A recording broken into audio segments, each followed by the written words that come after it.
fucking dinosaur before. We never got to taste a dinosaur. Like a T-Rex probably tasted great. Nah, T-Rex would be gamey as shit. Are you fucking kidding me? Velociraptor is like good size. No, too muscular. They run too muscular. muscular. That's true. That'd be too tough. What's the fucking long neck shits that? Gamers. I remember whenever that like message came up in the cinemas, it like always just scared me. What message? That you wouldn't steal a car. Why did that cinemas? Why did that become like the standard? Why did everyone use that one? What? Like you wouldn't steal a car? Yeah, that one. Why did that become the one? Because that's the argument that... Because it was the easiest to like explain. But like, why did everyone just take that exact video clip and use it in everything? Like, why? Oh no, because did you grow up in the Blockbuster era or like the rental era? I got games mainly from Blockbuster though. Okay, so basically, why that became a meme is because at the start of every movie that you rent from like Blockbuster or anything, that one message would show up. Yeah, I know that. Yeah. I know that. But then like what? It was also in like non-Blockbuster things. Like, why did that thing get just used everywhere? Why did everyone agree this was the best way? Was it in Blockbuster videos? I don't know. It was in everything. Because for me, it played before every movie at the cinema. Yeah, every movie ever had it. Yeah. Oh, I didn't see it in movies. Yeah, I only know it from the cinemas. Oh, I only know it from like rental stuff. Really? Welcome to this episode of Trash Taste. That's a strange topic that we didn't mean to get on, but welcome. I'm your host, Connor, with the boys, Jerry and Garnt. Although, as we've established, the host means nothing now, as someone on the Trash Taste Reddit pointed out. I explained to them, I was like, on my live stream, I was like, listen, you don't understand. You get power when you're on the solo seat. You get space. You do, yeah. I don't know how to explain it. You just get like a feeling that you're like, I'm in control. I'm in the conversation. Like every time when I'd hosted before and there was a guest on, I'm just like, well, that's my hosting privilege is gone because I got to take care of the guest. I'm on babysitter mode now. Now you're in the beta seat. I hate that seat the most. Really? I feel like I'm furthest away from everything. I'm like, hi guys. Hey, crust? Yeah, I like crust. You know. It's not that bad. I know. I'm kidding. A part of me just feels like I like these two seats. I like that seat. I like this seat too. Hold on. I gotta find everyone. I'm the only one that's literally never given a shit. I'm like, we're still sitting at the same table. It's something about it just feels different. It's like getting different. it's like getting like the front seat in the car. You are the alpha male. If what are you 5 years old? Yes, you are. Shotgun. Oh, okay. Sorry. Every time we go on a road trip, Joey's the one that shotguns the front seat every fucking time. I swear to God. Appreciate it because he can read the sign. Yeah, exactly. I'm doing it for the driver. All right. There's more responsibility for me. You can chill in the back of the car. The front seat's only good if the driver is also really confident. Because if the driver's confident, then he's not going to bother you. Yeah. But if the driver's not confident, then he's going to bug you. Oh, can you look at the map? Actually, can you change the song? Oh, we can stop there. It's like no. That if the driver's chatty, he's like, I drive. But even if it's a confident driver, right? You're going to be the one guy who's like, someone in the back's going to be like, hey, can you turn up the AC? It's like, oh, fine, fucking all right, whatever. This is why I feel sorry for any short person who is on a group road trip, right? Because here's the thing. No matter what we think is the best seat in the car, we can all unanimously agree that the worst seat is the middle seat in the back, right? Yeah. And who always gets that? It's the short person because they take up the least space. Because I can always be like, look, guys, I'm a bit tall. Can I at least get one of the side seats? And everyone's like, all right, guy, I understand. And I'm just like, I love how though people throw in that argument as if like the one that is in the middle seat has more leg room or something. Like we all have the same amount of leg room, so it's like. But you're like worrying about invading two people's leg rooms, as opposed to just guarding your own. Oh, is that the logic? I think so, but also it doesn't really have to do that much with height. Surely it's it's about width. Yeah. Like because you could be like Eric Cartman, right? Eric Cartman is like everyone in South Park. Yeah, where's he gonna sit? Like, yeah, I mean. Yeah, for me, it's always like it's whoever has like the smallest stature that sits in the middle. Which a lot of the times happens to be the shortest person. Oh, that's true. Yeah. But there are some like short, thick people out there in the world. So I was like, where do they sit? I'm sure they are, but I'm just saying every time because I'm always the person that forgets to like shotgun the front seat. So I'm just like, if I can't get the front seat, there's no way in hell I'm getting the middle seat. You'll catch me dead before I'm in You'll the middle catch me seat. dead before I catch a middle seat. You'll catch me in I'm the just like, boot. you want me to take the middle seat? Oh, okay. Well, I guess these long legs have no space to sit. Eh? Oh, let me just man spread as much. mansplaining, but- Let me just like man spread as much as possible, so you can regret this decision of putting me in the middle seat. God's polite enough though, where if you're like, God, get in the middle seat, God will be like, all right. Yeah. But it depends on the length of the journey. If it's a short journey, I'm like, I'll take the middle. I don't. Really? Yeah. Even in a short trip, I don't want the middle. Like an hour in the middle, I can do an hour in the middle. An hour's short. Yeah. I'd say like 4 hours is where it gets like long. 4 hours, you can throw me in the trunk, man. I think I'll have a better time in there. Yeah, I don't know. Like it's the middle seat especially. It's not just like the least comfortable. It's just the one that induces the most motion sickness for me as well. Because No, I don't get motion sickness. Because the problem with the middle seat is that it's always got like the shittiest seat belt, right? Like the That's side. what bothers The you? waist only one, right? Yeah, it's the waist only one, so it feels like the top half just like has less. What's the word I'm looking for? Like support. It has less Yeah. support, right? You're nice and And snug. that makes you motion sick? It kind of like a lot of things make me motion Garnt's sick, one of those right? people who literally needs to be like fucking straight jacketed into the seat to be like, no motion sickness for Yeah, me. because the other thing as well is a lot of the times the middle seat doesn't have a headrest as well. So a lot of part of the thing that helps me with motion sickness is having something to rest my head on. That sounds like a tall person problem. it very much is a tall person problem. Either I get motion sickness or I just have like massive whiplash from just like trying to lie like this for like 2 hours. Well, then or after whatever. saying all of that, can you really fault me for shotgunning the front seat? Clearly, so I can avoid fucking sitting like this for the entire trip, right? No, that's why short people deserve to be in the middle. It is your right as a short person to take a bullet for the team. No can't get a headrest for dump. you. No headrest for you. Don't need a headrest. You're short enough as it is. I need a headrest. Okay. Garnt hates short people, confirmed. He wants them all to sit in the middle seat for the rest of time. This is the birth of heightism. Heightism. Is that a thing? Is that a thing? Maybe, probably. If you're on Tinder. You can't call them short. That's going to end up being derogatory at one That's point of true. our lives because everything ends up being derogatory. Also, there's no clear definition for when somebody becomes short. Exactly. Right. That's the hard part. Vertically challenged. that's what we have to start using from now on. I hate that. It's so dumb. Don't call them short. Yeah. At which point, what is the cutoff for like short? Well, it Like, depends how tall you are. Depends Right? how self-conscious you are. It depends on where you are as well. Some guys say anything below 6 foot, you're a dwarf. Yeah. But then again, it's like Who says that? I say that. Insecure men, I think. They're like, it depends. Well, I think the definition of short is dependent on like your point of reference, right? also the country that you're in, right? Like Yeah, if that's you're true. From, if you're from Netherlands, Then everyone here is yeah. short. Yeah, I feel like an average size human being in the UK, and then I moved to like Thailand, and like the toilets come up to my shins. That's like the biggest like indicator of when I go to like Thailand. I Yeah. can't remember. I think Japan's like kind of the same, where I go into the public toilets, and normally like it goes up to like my knees, Yeah. but then the toilets there go up to my shins, and I'm just like, what is this? What is this country? Yeah. But like, there's some Japanese high school kids that are fucking massive. Yeah. Yeah. Some of them I've will noticed. go walk on the train. They'll be like 6'5", and I'm like, oh my god. I've this kind guy's of tall. noticed that like I feel that when I first moved here, or even earlier than that, Yeah. everyone around me was shorter than me. But nowadays, like as you said, there are like 7 feet tall high school kids it's now, kinda and it's like, nuts. It's what kinda happened?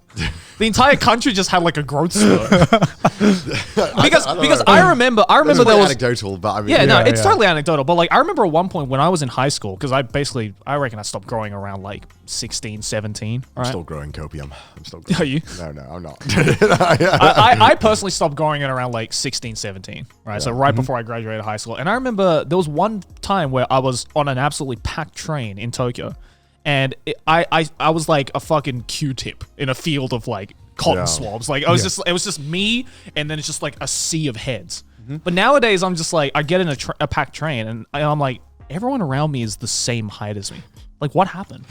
Why am I beta now? Is everyone like wearing? Why am I beta? I thought I was the only one. Joey thought he was built different. He's built the exact same as everyone else. I was like, I'm exclusively in the 6 foot club. Now everyone is in the 6 foot club. Well, aside from Connor, aside from Connor, as is evident in like every photo we take, it's surprising that we've taken this many photos and we still get the same. We still get the same 3 comments every fucking time. Which Asians are taller than white people. No, which is I didn't expect Connor to be the shortest. Which Connor's not a short guy. Connor's not short. That's the thing. You're Like not Connor? a short dude. You're I feel not like a the short Mr. guy. Incredible meme right now. You guys are like happy. I'm like the fucking pain. Like, I'm not short. I promise. But the thing is, 5'10". but the thing is, you're not short, I don't really. especially in this country.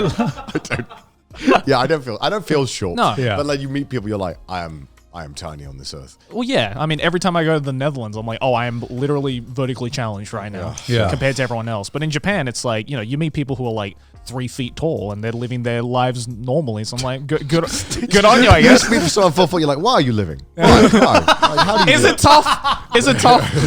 Why are you doing this? why give up? How can you live? How is hard mode? How's hard mode going? Pogos for legs. God. I'm just kidding. My girlfriend is literally the shortest person I know, so. Yeah, I don't know. I don't really give a shit about height. I don't Nah, know. me neither. I think it's one of those things that people really care about, and when they do, I'm like, why? I've met people Yeah. who are like, I will only date someone unless they're Well, like that's the X common thing, right? Yeah. height, right? And I'm yeah. like, why? Why though? Why? Like, what are the privileges of being taller than a I certain get it. You can position? have a preference, right? You might like really. I know guys who love taller women than them. They love women that are taller than them. I get that. But Nothing then against that, but like, I guess it's the wording, right? Yeah. Some yeah. girls just when they word it, I can understand why it hurts some of those guys out there that are like, I just wanted a break, man. And then I'm just not 6 foot. And I'm like, it's all right, man. It's all right. Don't worry about it. Don't worry about I don't it. get it. Like, why is it just that cutoff? It's just I don't know. sounds It's always weird to me. I I'm guess. yet to meet a woman who was like, man, I want a man who's at least 4 feet tall. And just every man be like, thank you. Thank you. Inclusive. I don't know why. I think 6 foot sounds nice. And it- What about like 175 centimeters no, it or doesn't something? have the same ring to it. 180 centimeters. That's I don't know. It's around the same, right? What's 6 foot again? 180, I think. 181, 180. something like that. Something, I don't know. I'm exactly 6 foot, so whatever I am. That's not a new standard in metric. Joey's like, just made it. Yeah, I'm like just scraped by. There was a god. I grew 2 millimeters last year and I just scraped by. What? 183. Okay, 183? I'm not even 6 foot. I always thought 6 foot was 180. Joey, you're kind of looking mighty short right now, Joe. You're kind of looking Fuck. mighty short right now. It's technically 182.8. Yeah. Okay, hold on. I know what I am in centimeters. Let me ask. Well, All it's right, hold okay. on, It'll hold make on. your dick look bigger. Hey Siri. Hey Siri. Fucking Siri. Wake up. Hey Siri. What's 181.2 centimeters in feet and inches? Throw in the 0.2. I'm desperate. Shut up! I'm desperate. Shut up! She picked up all that. The answer is 100 over 381. No, it's fine. Okay. Ask it Hey again. Siri. What's 181 centimeters in feet and inches? Put it up against the mic. 181 centimeters is 5.94 feet. 5.94, which that's what, 5'11", right? It's not 5'9" inches. It's 5.94 feet, which is which means it's 5'11". How many feet? How many inches in a foot? But it's not. It's not 6 though. But it's not 6 though. That's all that matters. That's the important part. Yeah, it's not 6, Bro. which means you must be 6. Yeah, I am 6. Yeah. Yeah, he's the Chad. How does here, it feel? Joey. How does it feel? If you're a real Chad, Joey, ask a real Chad. I thought you were a brother to me. thought I was Giga Outage Chad. yourself. I'm You not. could have lied this whole time. I could have. online. I could have You just said 183 just to make myself feel Yeah, you better. could have just spent this whole time lying, but now you've outed yourself as not being confirmed 6 foot. Yeah. It's all right. I know. I like my height. It's a comfortable height. I see like people taller than me, and like I'm at the height where there are some things, especially in Japan, where it just gets a bit inconvenient, right? But like some buildings are like I need to just bob my head down a little bit. I can't imagine what it's like for someone who's like 6'5" or something, like trying to live in Yeah, Japan. could you especially. imagine having to duck down every time you go into a train? Well, remember that toilet we went into in that one bar? We found this toilet in this bar, and I posted a video to Twitter, but like it was like a closet.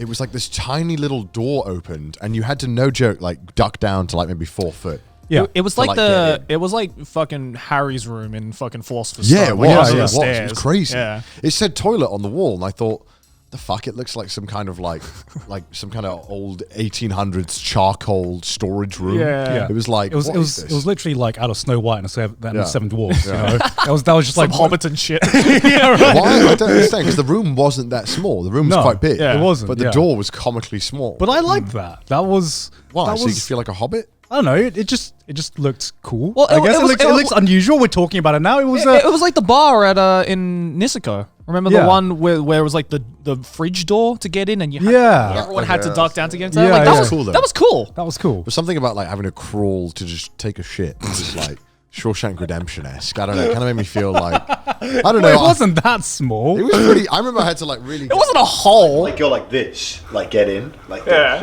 and then I could get in. Like, I thought that was just like really small. I don't know. I thought it was like, is there no regulations around door sizes in Japan? No, apparently not. I'm sure in the UK we have some like kind of rule that's like the door. Why must why be- would there be? Why would there be?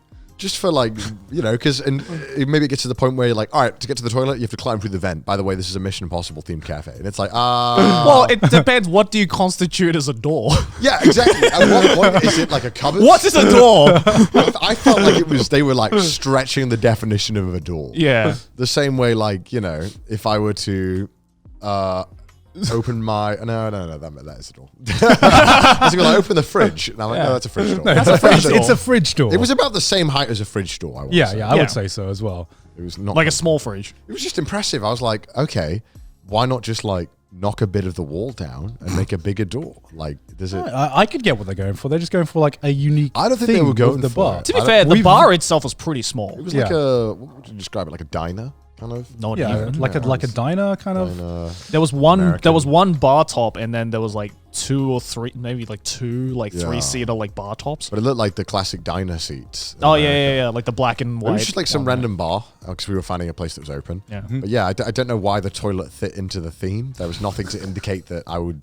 It was like a Hobbit theme or anything. It was really strange. But you find this in Japan occasionally, just random Yeah. places with like the weirdest toilets or doors. Yeah, Yeah. there's an izakaya in Shibuya that I go to a few times where the entrance to it is basically the toilet door. Yeah. Oh, wow. Where it's maybe up to like here for me. Oh my god. Yeah. On the street, mind you, on the main street. What? Yeah, so people who walk in, you just see people fucking doing this to get in on the main road. It's so weird. Yeah, you do see some strange toilets in Japan. I remember like sometimes it's just a strange layout because I remember that one toilet. I think you also tweeted this one out as well, which is I think we were like having dinner with people from Netflix or something, and there was this toilet in there that was just in the corner, and the yeah. lighting was like so ominous that it felt like you were approaching a JoJo stand. Yeah, You know? It was like diagonal Yeah, it was like diagonal in this room. It was just so weird. just leading to this one toilet, and all the lighting was just behind this one toilet seat. Yeah. And It's like the toilet of the promised land. It's just like, oh. Weird. Japan has that because I feel like the restaurant comes first, then whatever the fuck they can fit the toilet in, they do it. I mean, not that we can really talk. We have a fucking toilet over there that's in the weird. corner yeah, as well. it is weird as well. It's a weird toilet. Yeah. yeah, But I know that there's like, oh fuck, what was it? Fuck. What? Brain. I got my. brain commit I suicide. forgot. I was gonna say it.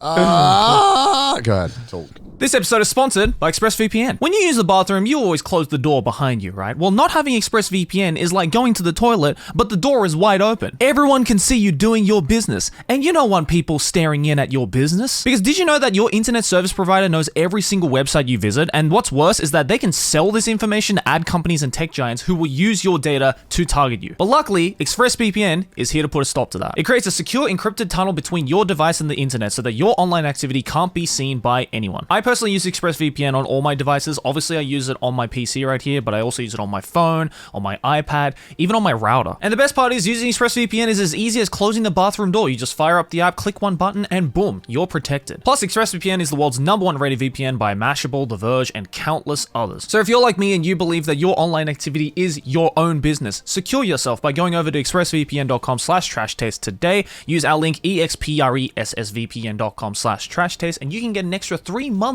free. That's expressvpn.com/trashtaste. Links in the description below. Thank you to ExpressVPN for sponsoring this episode. Back to the show. How do you guys feel about just the different like themes of like the restaurants you find here? Because I feel like in Japan there are more like there are more ways that you can find just like really uniquely done like little cafes or restaurants, more than I've seen in like basically where I came from, or even London to me. I think more so bars. There's more themed bars in Japan. Yeah, exactly. There's a lot of bars. It's bars and cafes mostly, Yeah, you look at some of these bars and you think, how the fuck do you stay in business, right?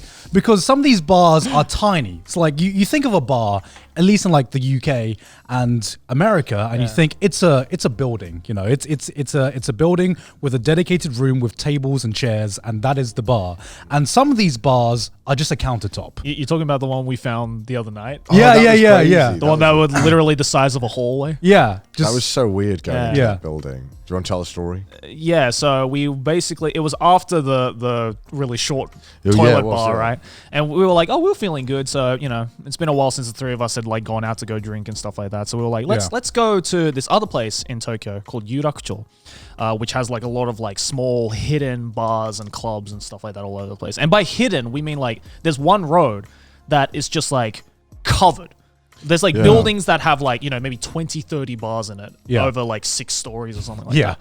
Yeah, they were like maybe some like 6 to 10 story buildings, and they just had like the signs were from the top to the bottom, all like stacked. And it's just like 30, And the 40 bars. bars. Yeah. So we just like, let's just go into one of them. And the one we went into was like really like pristine and like very like shiny and very like chic. Which is weird because outside of it, it looks like a normal apartment building. Yeah. And like really grimy. You get off and, you like, get off the elevator. I think it was on like the 4th or 5th floor. You get off the elevator and it's just this dark hallway. It's like yellowish building color. Yeah. Like the doors are this horrible any other yellow country, beige. any other country, that is like a floor where you would get stabbed. Yeah. Exactly. But yeah, there was like 3 or 4 bars that were open. This was just like, let's just go into one of them. We went in, really pristine, like silver, chic looking thing. And there was this like old lady at the end that was like, you know, drinking something really expensive. But yeah, the size of this place was maybe, what, 4 people could sit at the bar? Yeah. I think about 6, because I remember there was lady on one end and we were on the other end, and there were like 2 seats between us and the lady. Yeah. And that's all it could see. And that's it. And the right? width was literally the size of a hallway. Yeah, if exactly. that.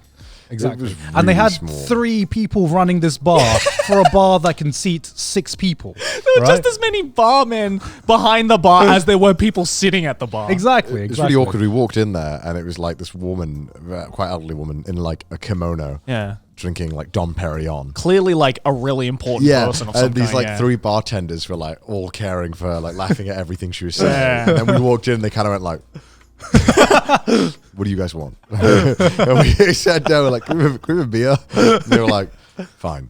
And they gave us like a bog standard beer from a glass that cost us $20 each. Yeah. To be fair though, we did eat like all of their complimentary snacks. Yeah, Like, they brought out a lot of snack. I don't know what the fuck snack that was was, so good. but it was so good, whatever it was. Like these weren't like your average bar snacks. They were like giving us Yeah. like premium stuff, like dried fruits and stuff. Yeah. And every time we ate them, they immediately refilled it, and I started feeling really bad because like we must have ate like I saw them like opening new packs and like reluctantly pouring more snacks for us. It was a cool Yeah. bar, but it was just like the atmosphere was like really weird. It was a Yeah. bit weird, yeah. It was like I because feel then like when we the are- elderly woman left, like 2 of the bartenders followed her out and just And they didn't come back. They might not have even worked at the bar. They might have just been like her personal Lackeys. attendant. Yeah, like there was like two of them. Like one of them was in like a tuxedo. Yeah. And he was quite elderly as well. Yeah. And he looked like the fucking butler from Overlord. Sebastian. Sebastian. So, yeah. Literally looked like him. And then there was just another guy. Yeah, they both left. And then we were like, they'll come back. And they never came back. came But they all left at one point and Yeah. left us in the bar. Yeah. Just Yeah. like alone for like 5 minutes. like- And we were like, this is only in Japan would they leave the bar with the customers still in there just to make sure this like rich customer can go and do whatever. Yeah. So strange. So strange. It was very weird. Yeah, but like, how do you think some of these bars do stay in business if they do Very at all? rich customers that are regulars. I know there's a big like regular what's the word? Regular kind of Culture? Yeah. I think it's very common to find a bar you like and just only go to Yeah, that bar. Yeah, definitely. yeah. I like to just constantly bar hop and just see what else Yeah. is there. Yeah, me too. Because like some of these bars that you kind of like discover, like this one, but this is like one of like basically every time we go out and discover a new place, we go into one of these kinds of bar where it's like every time we go in, the bar is like almost empty, or there's just like that one person sitting in the corner. Like I remember when we went out with Jan as well, it was just like the three of us and one person in the corner, and it's just this one bartender who I swear it's just like chill. He's just chill. He's just enjoying his job, which is just a delight to see. And you know, I get it. That's why like. It's so weird to me that tipping culture isn't a thing, and yet bars like this are able to stay in business, because I can't imagine bars like this staying in business if there wasn't a tipping culture, right? Because the drinks were expensive, but they weren't like ridiculously expensive to the point where one or two people can, in my mind at least, run the entire bar economy and keep it afloat. So it just blows my mind. That's a really nice bar. Yeah, I have a mate actually who owns a bar in Saitama. And like, because my hairdresser at the time was like friends with him, so I got to know him through that. And he was just like, and I was just like curious, because I was like, how many customers do you get? Because it's kind of like in Saitama, first of all, which is like far away from Tokyo, right? Nothing. So there's less of a population to you know, for customers. But I'm like, it was also in like a really like hidden area, right? Like kind of similar to the one we went to. And I was like, how many customers a night do you get? And he was like, like 3 or 4 on average. Oh my god. And I was like, are you like, how long are you open for? And he's like, like 2 days a week. I'm like, and this is your only job? And he's like, yeah, all the other days that I'm off, I go skiing. Oh. And I was like, how? Just like, where does this money come from? Yeah. And he literally just said, like, I get 3 to 4 customers, but it's usually the same 3 or 4 customers that just keep coming back and are there literally from bar open to bar close. Right. Just because like they're his mates.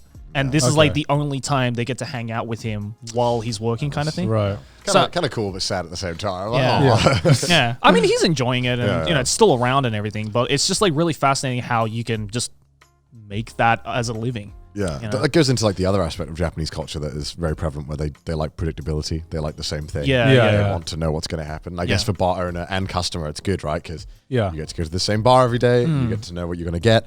And then if you're the owner, it's like, great, I know my customers. I know they're going to come, and you know, it's XXX. Yeah.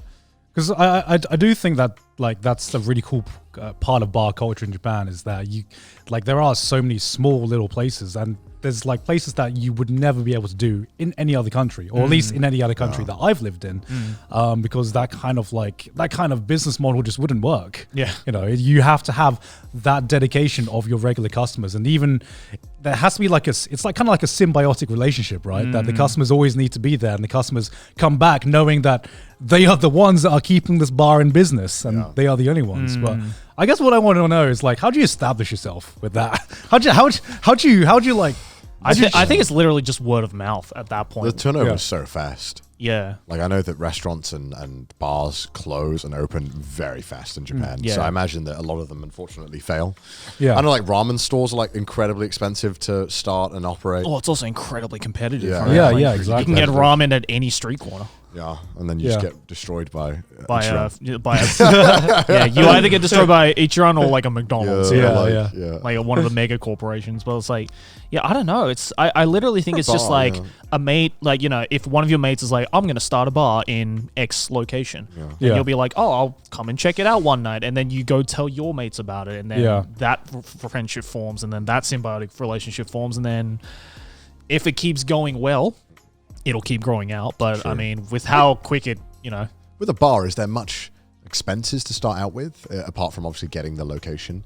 I guess all the alcohol, booze, is all the booze. probably quite expensive. Right? You need to like, I mean, the bars we went to, some of them were in like an apartment building, so they were basically just someone's apartment, right? But the way they renovated this bar, it looks fucking great. You know, there was so many small touches in every bar we go to. So I'm sure a lot of it was also spent on renovation just to make it look like a bar. Definitely. Yeah. I think we went to 2 bars that night. I remember the second one was a lot more themed, but the first one was very chill, really nice. Yeah, and I think they were reasonably priced. Because this guy would spend like 10 minutes making a drink. Yeah. Like, could he have been faster? Yeah, probably. But it was nice watching. It's like, I feel like that's part of the experience when you're in these like cool bars. Like, you just get to watch the guy just go ham. Yeah. Just like do little things. Just make something cool. And then I taste it, and I don't really taste much difference in other drinks. But that's not the point. Is that it feels nice. It's the experience. It's the experience that you get to like. Yeah, he's making it for me. Yeah. I don't know. It's really nice. It's watching like people just go drinking ham. Weatherspoons has like trained my mind into being like, I need to get this drink as fast as possible. Wait, you mean you're like, I order like mojito and they better be serving it in a fucking jug because otherwise this time I'm waiting to get this mojito could be used to like drink something else, you know? Yeah. So just going into these bars, which are more chilled out, is such a like different but nice experience because you'd only normally go to these bars in the UK if you had like a shit ton of money to spend on. I also feel you don't spend on drinks. go. I personally don't go into those bars to get shit faced. No, You know? you can't really. Yeah, Yeah. which I mean, Chill. you can if you're there for long enough, right? And you're ordering stuff that's like easy, but it's at the same time, it's like, you know, if you're gonna pay for that experience and that like atmosphere, that chill atmosphere, then just like go easy on your drinks, right? Just go slowly. It's kind of hard because the atmosphere doesn't really make you feel like you're like drink. It's Yeah. like, just take your time. Yeah. Take your time. Just relax. Let's just talk. This is like Let's really. let's just talk. Also, really thankful that I speak enough Japanese to be able to do those bars like no pressure. Right. Because those bars don't require that much. Yeah. So I feel like if there's any reason to learn Japanese, probably just learn super basic stuff so you can go to those bars. Because if you don't speak any Japanese, they might be like. Also, it's a really it's also a really good place to practice Japanese. That's as true well. as well. That's true. Because every time I go bar hopping, I get to speak more Japanese than I would normally, and the bartenders are normally, well, it's kind of their job to be way more understanding and come. It's their job to interact with the customers. Basically, right? So yeah, exactly. if you're going to talk to a bartender, they're not going to be like, oh, that's not fucking talking. You know, like, they're not- They might. They but might. They probably They might. wouldn't. They probably No. won't. They're really nice. I've Yeah. never been to one of those bars where the bartender's been like rude or anything. No. They're always super nice and like, Yeah. always interested. Well, they in wouldn't be in talking. business if they were. Yeah, would that's true. they? At the end of the day, it's customer service, right? There's So- only like 6 seats. They better be nice to every fucking customer that comes in. Yeah, they can't pretend to like, oh, well, what was that you were saying? Like, go to a different customer, right? But you're the only one there. Yeah, I've had other customers be rude while I've been in those bars. Really? Oh, really? And they've been like, I think one time I was with Chris and we were asking a bar, and it was also a bar that made food. Mm-hmm. And we were ordering a bunch of foods because we hadn't eaten all day because we were like traveling and filming. Yeah. And I remember this one woman was like, "Don't you think you've ordered enough food?" To like me and Chris, and we were like, never enough food. Shut up. We were like, what the fuck is wrong with you? Why would you say that to someone? Fuck off. I think because she was annoyed because she was talking with him. I think she was like flirting with him. Right. And we kept obviously making him like actually like cook and Yeah. do his job, I guess. And she was like really annoyed. I can see every time we ordered anything, she'd be like, "Tch." And I'm like, what's your problem, man? Oh my God, leave us alone. We drank so much. She's trying to get the D, dude. I know she. Fuck off. Let us eat. It's because we ordered camembert, bro. Because we were ordering cheese and stuff. You know, Chris was like, more camembert. Because we were drinking so much, we were getting hungry. We were Yeah. like, more. Right, imagine trying to give them business. I know. Right? I was like, fuck off. I thought I was so rude. I was like, what the fuck's wrong with you? I was in Kochi, I think, as well. It was in this really tiny, like, Well, so I bet for her, that's like the only like, you know, maybe, yeah. That's a really nice solace place. out of whatever she's living through, right? Yeah, I don't know. Yeah. Clearly, she wasn't very happy. She Yeah. wanted to take it out on us. I don't know why. I remember. I mean, it's Kochi. There isn't a whole lot else Yeah. to do. Yeah, maybe there's not much going on. Yeah. She's like, fuck you. I don't know. It was a nice bar though. I remember there was like an Irish bar or something. That's the theme of it, right? Right. Yeah, it was really good though because Yeah. they had Heineken on tap, Oh shit. and I just drank and it was they had actual pints of Heineken, Ooh, Nice. okay. and I was like, this is amazing, and I drank way too much because I was like so excited to finally have a real sized pint. I was like, Yeah. Yeah. oh my God, it was good though. Amazing. Sorry, random tangent. Random That's tangent. fine. You guys ain't been to any other like weirdly themed bars? I mean, I know you have for a bunch for your videos and stuff. Yeah. But, like just Yeah. I outside don't know. of that. A lot of the cool bars, I wouldn't want to go film anyway. I'd want to just kind of do it. Like there's that bar we went to. It's like this bar that's like I won't say it because I don't want it to become like rammed. Yeah. But it's like they had like live music there, and that Oh, was really really? cool. It was like playing piano, cello, violin and double bass. And Oh, singing. that like that jazz one. bar? I went to. Yeah, kind of like a jazz bar. There's Right. there's like the whole wall is just like wine. Yeah, Wine I cellar. remember that It's one. really yeah. cool, and they have like cigars and like the atmosphere's really chill. That sounds super nice. Cool. Yeah, it's super awesome. These dudes are amazing. It's Yeah. super chill just being there. It's Yeah, a I cool really atmosphere. miss going to a bar that has live music because like when it's all- like good as well. You're Yeah. like, okay, because sometimes you get live music, you're like, I mean, it's like not too like when the music's like not too in your face. Yeah, it wasn't too loud either. Yeah. Sometimes you go to a bar and the music, the music is way too aggressive that you can't focus on anything else but the music. Yeah. You know? Yeah. Like this bar was just perfect. The music was just like, you can have a conversation or you can just like admire this guy like tearing it up on like the trumpet or saxophone or whatever he was playing with the piano. Yeah. They were it was fucking really insane. cool. Really cool. And you can actually tip them as well. They have like a tip jar. Oh shit. Yeah, I assume that's how they make most of their money there. But it's really cool. Yeah. It's really awesome. But you get charged for just like sitting down for like the music charge. Oh, like $20. yeah. Like they're playing for like 3 hours. Yeah. I mean, if the music's good, and why it's not? really, it's really Yeah. fucking good. Yeah. So cool. I used to love go it. to so many of those places in Australia, but like they all just got fucking replaced by like just standard like poker machines and like fucking. Yeah, well, what's the Australian bar culture like? I'd say pretty similar to the UK in the sense that you go in, you have some food, beers and whatnot, and then you watch the footy on the TV kind of deal. Because like to me, like, would you count a pub as a bar? Yeah. Yeah. Okay. Yeah. It's not the same, but it is in definition. I guess it's the OG. It fulfills the same. It's the OG. It's the OG bar. No, it's the OG. It's only since I've moved out of England that I've considered a pub a bar, right? Because before, like, I mean, I get it. It's a place that you go to drink, but to me, like, a pub always felt different in the UK at least to a bar. A pub somewhere where most of the time you go there to drink, but you can just have like a nice Sunday lunch. You can have like a nice breakfast there, whatever as well.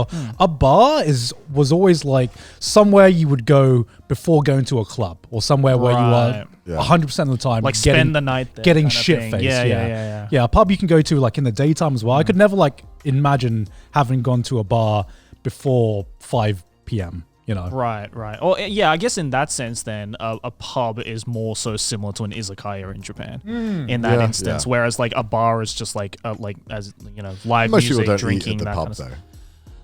Most people normally go to, at least in the UK. See, because know, for us, it's like everyone eats at the pub. I want to say 70% of people don't eat when they go to the pub. Really? Yeah. I think the older you get, the more likely you are to eat at the pub. That's true. That's true. I think it's just a thing because the older you get, the more you want to on weekends. You want to go hang out with your mates. Yeah, that's true. You want to go meet them for a Sunday. Maybe I don't know. I like pubs. Pubs are interesting in the UK because it's one place where it's also a shithole, but also it's where like there's also a shit ton of historical significance to some of these pubs. Some pubs have been around for like 800 years in the UK. Isn't it insane? Yeah. That's insane. Just some guy just pouring drinks has been in there for like 800 years. Yeah. It's like 4 times the length of Australia. Isn't that insane? Like there are like pubs that are still open that have been around for like 500 plus years. That's crazy. Maybe not the same name, but like the location is this. It's just insane. Yeah. And you go in and it's depressing most of the time. Well, because it's been around for like 500 years, right? Not much has changed. I don't know. Pubs are one of those places where it very much reflects the local area. The state of it, right? Like The state. The absolute state. The absolute state. You go into the pub and you're like, all right, we're going on. If the community's doing well, the pub will be nice. It's If true. everyone's happy, the pub is nice. That's true. If it's an area that has been like, has been like kind of forgotten by the government, Shankings every week. it's kind of it's a reflection. I don't know. The pubs where it's like where you get to see the actual. I'd say the culture of the actual place. Right. Weirdly, it's probably the most honest way to find out about the culture. I'd say so. I'd agree with you. I'd say And so. it's like if you want to see what proper British people are like, you go to pubs. You go to pubs, right? Yeah. Like you'll see that there's a difference. Well, I mean, I remember before where the image was different, but now it's not all just like either. How can I word this? It's not all either like prim and proper people or just whatever the fuck we're getting clowned on the internet now. I remember when I went to the UK and you took me to that gaming pub. I know we don't put it all on me. We both took you. I mean, you both took. Don't put it all on me. Nah, I'm pretty sure it was Connor's idea to bring you to that gaming pub. Connor's like, I know a place. I think it was supposed to be chill, but I think that day specifically it was because the Overwatch World Finals. Yeah, was the on. Overwatch World Yeah, Finals was yeah. happening. Really shit because it was just so busy and you couldn't get on. But anything. even before the actual finals started, we got there a little bit early before the finals actually started, so we could like at least get a few drinks in and chill and everything. And I was like, like in my head, I was like, oh, okay, a gaming pub in the UK. All right, I wonder what they have. They just had a Wii on the windowsill, a single Wii with Smash. That's it, And five PCs. and five five PCs. PCs. But the Yeah. PCs were all taken up because of the Overwatch finals. Yeah. And I'd never been unironically oi-oi-oi'd before until that night. When I was like sitting outside, because the Overwatch finals are happening inside, and it was like way too loud, and I didn't really care. So I sat outside, just because there were a couple of seats outside. Yeah. And this dude, clearly like about 6 pints in, just literally came up, sat next to me, and was like, oi, oi, oi. Yeah, What's all this then? Yeah, that happens in the I was like, wow, you exist. I think I was playing in an Overwatch tournament that day. I think is that day? Yeah, I was. I think it was that was day. it. Yeah, Yeah, you were. You took. I think you signed up. Yeah, I you did, did, yeah, I you did did. sign up. It was like the winner got a free drink. Yeah. It was like a 6-round tournament. Yeah. I think I won the first 4 matches. Yeah. But then the 5th match I was like 6 beers deep. Yeah. And so it was starting to get a lot harder to win these 1v1s in Overwatch. And then the guy, I remember I got so annoyed. I was like, the guy I'm going against, he was just drinking coffee. And I was like, how is this fair? I'm 6 drinks deep, and this guy, he's just drinking at a fucking Starbucks. Yeah. Of course I'm going to lose. I can barely like fucking sit in the chair correctly. And I didn't get my free drink. I lost. I was very salty. I think he was like a shit rank as well. I could have easily beaten him. Really? So Yeah. It could have been easily. Oh, that's all right. Yeah. It's not right. Yeah, I do notice that about especially like themed bars in the UK because like the UK like themed bar game is fucking weak as fuck. I don't know if it's changed ever since I moved, but like you Back have in my day. you have a gaming bar in the UK, right? Yeah. And the gaming bar in the UK, as Joey has just said, is just like a Wii in a corner and 4 PCs, And the stickiest Wiimotes I've ever touched in my life. I was like, Is it shut down now?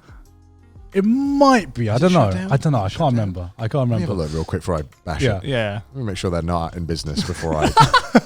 What was it called again? I can't remember what it was Meltdown. called. Meltdown. That was it. Meltdown? I think that was shut down. It's closed. I think it's closed, and it keeps reopening and closing. Right. Okay. It's quite gritty, though. Yeah. Yeah. It was all right. I mean, I still had a good time. It was better than nothing. Yeah. It was better than nothing, but you compare it to some of the gaming bars and some of the theme bars you find. Some of the gaming bars in Wait, Tokyo okay, are like, yeah. In the crazy. UK, they do have a new one now. I remember. Is it I good? went there. It's called What's the it Meltdown No, 2. it's called. I think I went there. It's called Platform. I think, but it was very expensive. Like Yeah. to go on the PC, it was like, oh god, it was like paying normal computer costs, like computer cafe costs in London. Yeah. like £5 for an hour, maybe. Right. Or maybe 30 minutes. It might have been £5 for 30 minutes. Yeah. It's like $7. And you weren't allowed to take your drink up, obviously. But that just kind of sucks. But see, but like that sounds like a gaming bar where the gaming takes priority over the bar, right? Whereas Meltdown was definitely like 92% bar, 8% gaming. Yeah. Well, the thing I liked about Meltdown was that it was just I don't know. It's just like it was just kind of like comfy, you know. Yeah, you it was like comfy, you like sure. you could do anything in that bar. You could like order food from like the local pizza place and eat at that Yeah. bar. Oh, But yeah. yeah. That's right. It was a cool place to chill out. But in terms of just like having like a cool themed bar where like Yeah. you know a lot of effort has gone into like the theming and the vibe. I mean, I've been to bars in America. I've been to bars in like you know in Japan, and you know, for example, you have like an anime theme bar. You have like a JoJo theme bar in Japan, and like you can tell you walk in and immediately it's just like you're transported to like a theme park. You know, Yeah. thought has gone into like the aesthetic, the vibe, the design, and then you go to like an anime bar in the UK and it's a pub with a dakimaka in the corner. That's basically like that's what I remember. Like that's the absolute state of themed bars in the UK. Mind you, know? I still had a fun time. I'm saying all this shit about Meltdown. I still had a good no, time. it was a fun time. But It wasn't exactly a gaming bar. Right? Let's just say that. that's the thing about UK bars. Yeah. You have fun there. You Yeah. have fun. You have fun. You have fun. It's just not what you're expecting. There was another one. I don't think we took you. There's a board game bar, but also has video games. Right. Yeah. You told me about it, but we decided not to go to it for whatever reason. It's kind of far out the way. Yeah. When we went there. I remember I went there when I went back to the UK recently just for a drink, and it was rock band night, right. and it was rough Really? because people are singing. Anyone's allowed So to it's sing. basically a karaoke bar. Kind of karaoke, but I don't know why rock band makes people worse singers. But it was like I remember it was rough. I remember I was there. I was like, I'm not one to judge singers because I'm shit myself, but I was like, this is hard to drink with. This is like wedding singer vibes. Yeah. Like, even worse than that. Oh my lord. God. Yeah, I think just the problem with having themed bars in the UK especially is that if you are going for like a more delicate theme that requires more, that requires more thought and more precision, is that you have to make everything drunk proof. And not just drunk proof, but just like UK people drunk proof. And that's just that's like a much higher level Chaos of like Because this board game bar had a bouncer. So that should tell you how much like this state of the UK, the absolute state, like a board game bar, right? Where you would think that us nerds would go, right? We're like chill, right? We need a fucking bouncer for it. Wait, hold it right there. What's your top score on Scrabble? All right, start up, mate. All right, You got to mortgage that property, mate. Gonna have to stop you right there. You're broke on Monopoly. Get out. Have you finished a Monopoly game? All right, you can come in. we got someone stabbed over a game of Uno the other night. Like I'm gonna do a pat down real quick. Yeah, it's kind of sad. You're like, God damn it! Like, what's wrong with us? Why can't we just fucking not be shit for it? I've heard there's a lot of really fun board game bars in Tokyo. I've never been to any of them, but I know of a couple that I want to go to. There's a few in London actually. There's one new gaming bar in Shinjuku, actually. Just one. Well, there's one next to the Erosa bar, right? Erosa Cafe in Akihabara. Yeah, there's a board game bar there. Problem is you need one that you kind of, if you can't read Japanese, you need to be somewhat familiar with the game. True, but that's true, fine true. if you know a lot of them, or you have someone who can explain. Yeah. Most of these games, I'm like, I don't want to read the manual. I'll play it with someone who knows. They can just explain. That's much better. Yeah, like if there is anyone living in the UK that just does legitimately go to a cool themed bar, please, I would actually like to know I'd like to know as if the UK bar game has improved since I've moved out of the UK. I'd like to know too. Because compared to what's available internationally, it is weak. I will say that it is weak, but I mean I understand it. Yeah. Why, hello, you lovely listeners and watchers of the podcast. It is I, Joey, your boy, and I'm here to tell you about the lovely sponsor for today. Bokksu. Bokksu here makes such a perfect and memorable gift for anyone in your life who appreciates Japanese snacks and culture, especially during a time when people aren't able to travel around as easily as they could. And this being the month of February, it is the season of love. And Bokksu here's got you covered with all of these sweet snacks to share with your special and loved ones. For example, why not try this Hokkaido white raspberry? A beautiful combination of rye, rice, and puffed corn coated in that Hokkaido signature white chocolate. And don't worry if you're not too much of a sweet tooth, because you can wash all of it down with some beautiful organic hojicha. But you know what the most amazing part about this whole thing is not just the fact that you can get these amazing snacks, but if you use our code TRASHTASTE10, you can actually get 10% off your subscription. So go and get yourself or a special loved one a Bokksu this February. Thank you to Bokksu for sponsoring the video. Back to the show. I watched more anime. I did too, actually. What did you watch? I watched Attack on Titan. Oh, me too. Me too. What is going on now? Joey's watched Joey's only and first anime. He can't just drop this bombshell on me, guys. I tweeted. You know I watch anime. I tweeted about how the first 2 episodes were wild, and then I immediatate silenced Yeah, you that got to thread. mute. You got to mute them. I You gotta muted mute it. Yeah. Didn't see it at all. But I guarantee all the comments were like, "You don't watch anime." them. By the time this episode comes out, I think episode 6, Something like that. Yeah. It's only I- 12 episodes this season. Oh, really? Yeah. Yeah, well, it's ending now. Yeah, it's Yeah, ending. I so- had I had to go back a couple of episodes just because it really does just like throw you in. Well, I mean, it is just a continuation, Right. Just from the last episode. I think I'd completely forgotten about that. Yeah. I was like, oh, it's just the new season, right? So I was waiting for like the recap, and I was like, where is it? Where is it? crazy. What's happening?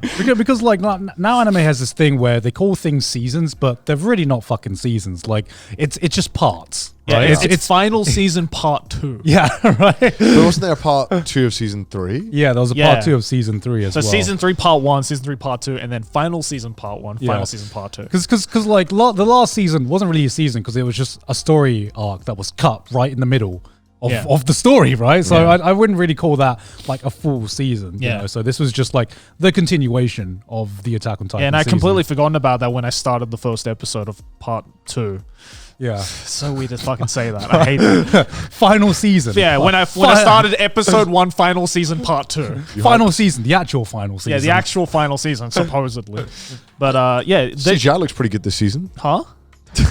CGI looks pretty good this season. Don't. No, it doesn't look that bad actually. The Titans have gotten a lot better. Yeah. in CGI. I don't know. I don't know what people I haven't think. actually watched the new Attack on Titan season. I don't know if I'm just being like I'm just used to it, but yeah, I think the CGI Titans look a lot better than they did in the previous seasons. I think. didn't really notice I don't it until I saw on Twitter that people were complaining about it. I was like, Oh well, they complain about anything CGI. yeah, Yeah. exactly. They feel like detectives. Like, I saw it. I found the CGI, guys. I did it. Yeah, I saw it. If we cross-reference the manga panel that they took this from. Like I saw a guy on Twitter like complaining about the CGI in Part 6 JoJo as well, like the Yeah. other day, where he was literally like, I don't know who it was, but I saw an image where it was like a side-by-side comparison I saw this with one. like arrows of just like, this is Part 5, and this is how many CGI things are in the background, and this is Part 6, and this is how many CGI things are in the background. And I'm just like, we are getting to like the fucking Always Sunny Charlie meme at this point, you know?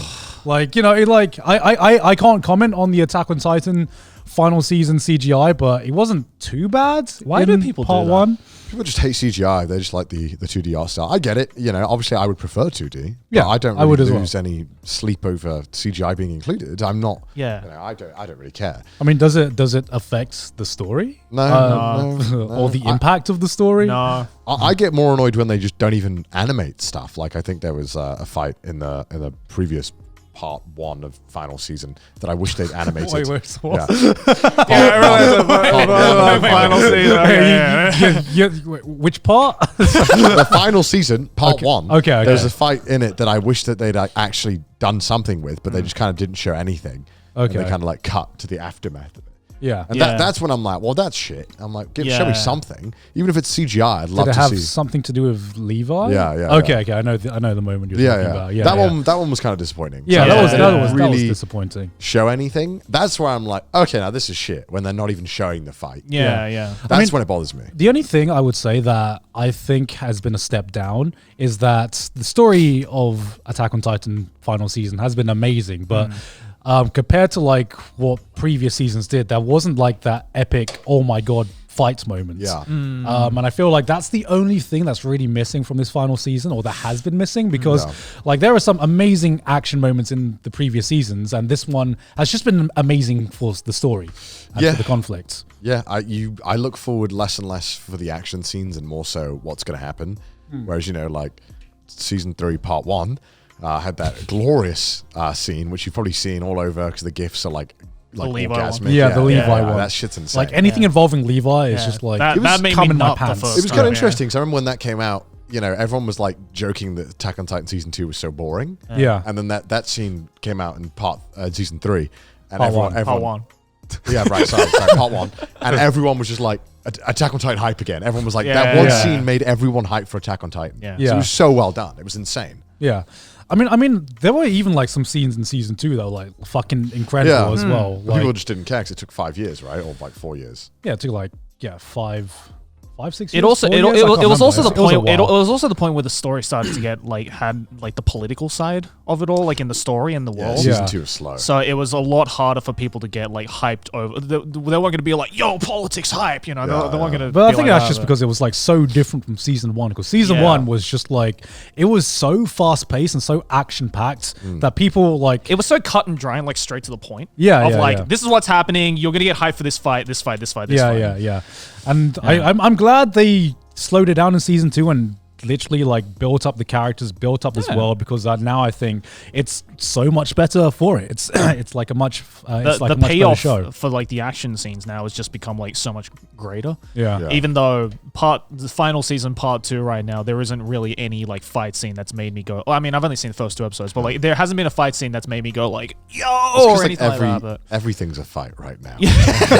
if anything, the one thing that's been talked about is that fucking face, right? Oh my god, yeah. That's been like mean. I to don't shit. even know the context of that You'll face, see and it. I've seen it like on my timeline. Yeah, this That is- caught me off guard. when I That was caught me off watching, guard yeah. as well. Yeah, was I was like, whoa, it's like a horror anime now. What the fuck? I guess it'll be interesting to see how our opinions change when it's over, and Yeah. to see our final thoughts on it. Yeah. It'll be interesting. That would be Been interesting. following it now for like I don't know Do you feel like this is the anime that has like just define this modern generation of anime fans. Yeah. Yeah. This is going to be the show for the next Definitely. 10 years that when someone was like, well, I want to watch anime. What do I watch? Yeah. Oh, it's Attack on You Titan. go back on the greats of the 2000s, and it's like, well, Attack on Titan, obviously. You know? Yeah. It is. It is. Like, as much as people want to be like, no, it's shit or whatever, because they want to have like a counter opinion. Like, no, it is.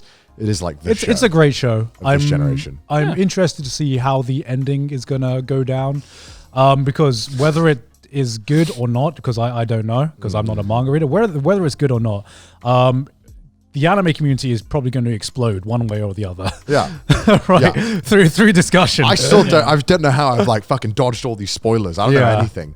Yeah, because whenever you even like utter the word Attack on Titan ending, all the fucking manga readers come out of the shadows like war veterans, being like, you'll soon see one of these All I know is days. that it's divisive. Yeah. That's good. That means it's going to be interesting. Yeah. I'm Yeah, excited. Because if it was everyone agreed like it's decent, I'd be like, fuck.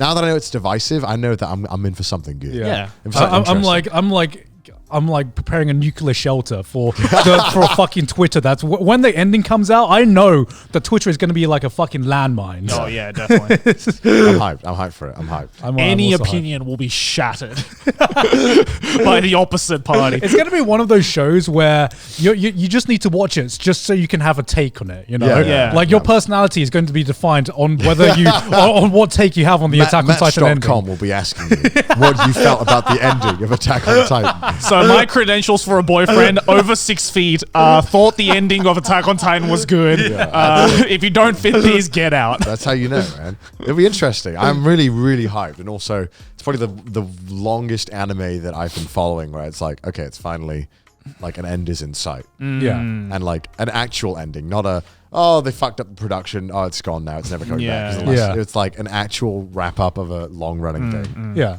I can't even remember the last time I experienced something like this where I was just watching an anime and it was like, it just ended. And I had to wait years for it to end. Actually, I know it's Evangelion, but aside from that, I just realized it's just all come. It's just all come recently. Start of Evangelion. You know I wasn't there for the start. That's what I'm saying. Like for me, it's like because I've been there from like the beginning. Like you've lived I've through lived the through the initial hype, yeah. every single phase of Attack on Titan hype and controversy and everything. Yeah. I've been through it all. So having it come to an end is going to feel so weird. Yeah. Because even like if you're like, all right, well, One Piece, it's like, yeah, but One Piece is around before you were around, right? Kind of, well, it started in 96. Right, well, you weren't reading One Piece from the start, right? Like, Yeah. imagine if you're like a 50-year-old Japanese salaryman who's been reading One Piece since your 20s. It must be like really weird to think that one day it's going to end. Yeah, And like that's you've true. been around for and conscious around every single phase of it. Well, Yeah. that's what a bunch of 50-year-old salarymen were like when Naruto ended, right? Yeah, true. They were like, That's or like weird, you know, right? or like Bleach, right? It's like, oh my god, crazy, it's fucking over. I don't know. Like to me, the Naruto ending got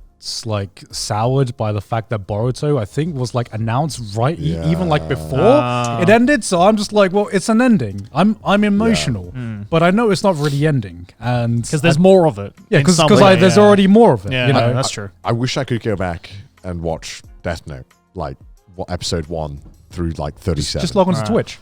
I know. I got on the shit. Oh, Hunter x Hunter as well. I could, but like going Join the anime battle. Could you imagine if you were around when Death Note was if it was an anime only and it was like week by week? Holy shit, that would have been crazy. I wish I was there.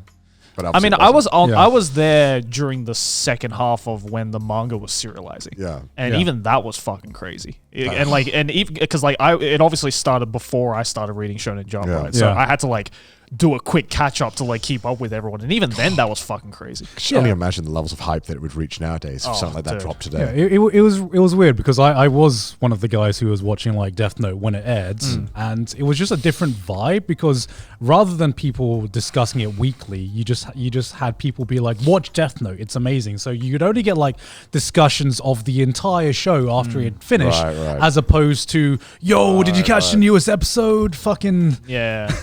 a letter got removed from the alphabet. Well, that was fucking insane, man.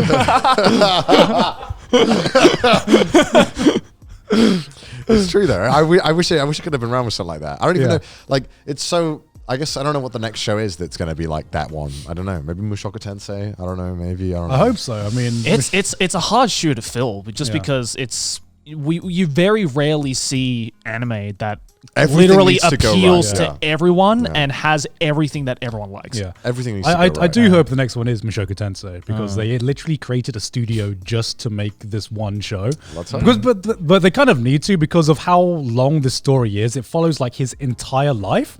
How many episodes do you think? It'll probably need like 6 seasons. 6 seasons? That's Yeah, not 'cause that it- many compared to like One Piece or something. That's true. That's true. But like in terms of that many high quality episodes, that's like a yeah, lot. that's true. It's a lot. And it feels like more like an autobiography or like a biography Yeah. of a fictional character. Kind of like, you guys ever seen like Boyhood or that movie? What's that? That sounds so familiar. That was a movie that like took 15 years to make because Fuck hell. it basically is the story of this kid and how they did it is that they filmed every year for 15 years, I think. I've seen clips. Oh, of that's pretty this. cool. Yeah. Yeah, so they... Yeah, do you remember that? I think... Did it win an Oscar? You'd fucking hope so. Yeah. After 15 years. Yeah, it was talked about a lot. Was it Boyhood? I can't remember if that was... Boyhood. There was a movie like that they did. Yeah. Yeah, now you can just go on YouTube and watch those family channels just raise their kids. That was, Yeah, I watched Shake Hole. yeah, so I can just, who needs that now? That groundbreaking thing has now been turned into ad revenue. So now a compelling piece of media is just farmed on YouTube. Yeah, it is Boyhood. Why condense it into a feature-length film when Yeah. you can make multiple You can make so seasons much of more that ad shit? revenue if you're doing, day by day uploads. My kid shit himself vlog. Like Episode 4,700. have you not seen those? They're like the kid gets called up by the principal and they film it. They like film Yeah. picking the kid up from school after he's been like kicked out of school. I've it's never seen that. insane. No. This shit is insane. Family It's vlog crazy. channels are so weird to me. It's the most scariest part of the internet for Yeah. me. That's what scares me. Imagine being a I kid. can't imagine.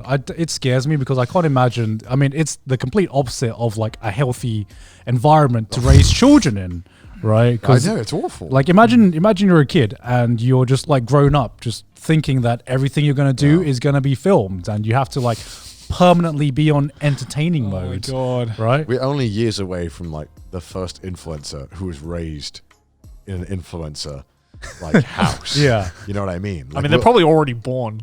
yeah, as in like what I'm saying is like Yeah. there must be one of those kids on one of those family channels. It's Yeah. gonna be like the first big like YouTuber or something where his whole entire life has been documented willingly. Awful. Just not Black Mirror shit right there. Yeah, it really It's is. literally just Truman Show, right? It is Truman Except- Show. Terrifying stuff. The kid is raised not on his what he should be taught in school, but how to use Google Analytics and Google Trends. What a terrifying thought. Awful. So scary. What did you want to say, Ashley? What do you want to know about Boyhood? It won How long did it like take to make? 2002 to 2013. So So 11 years. 11 years.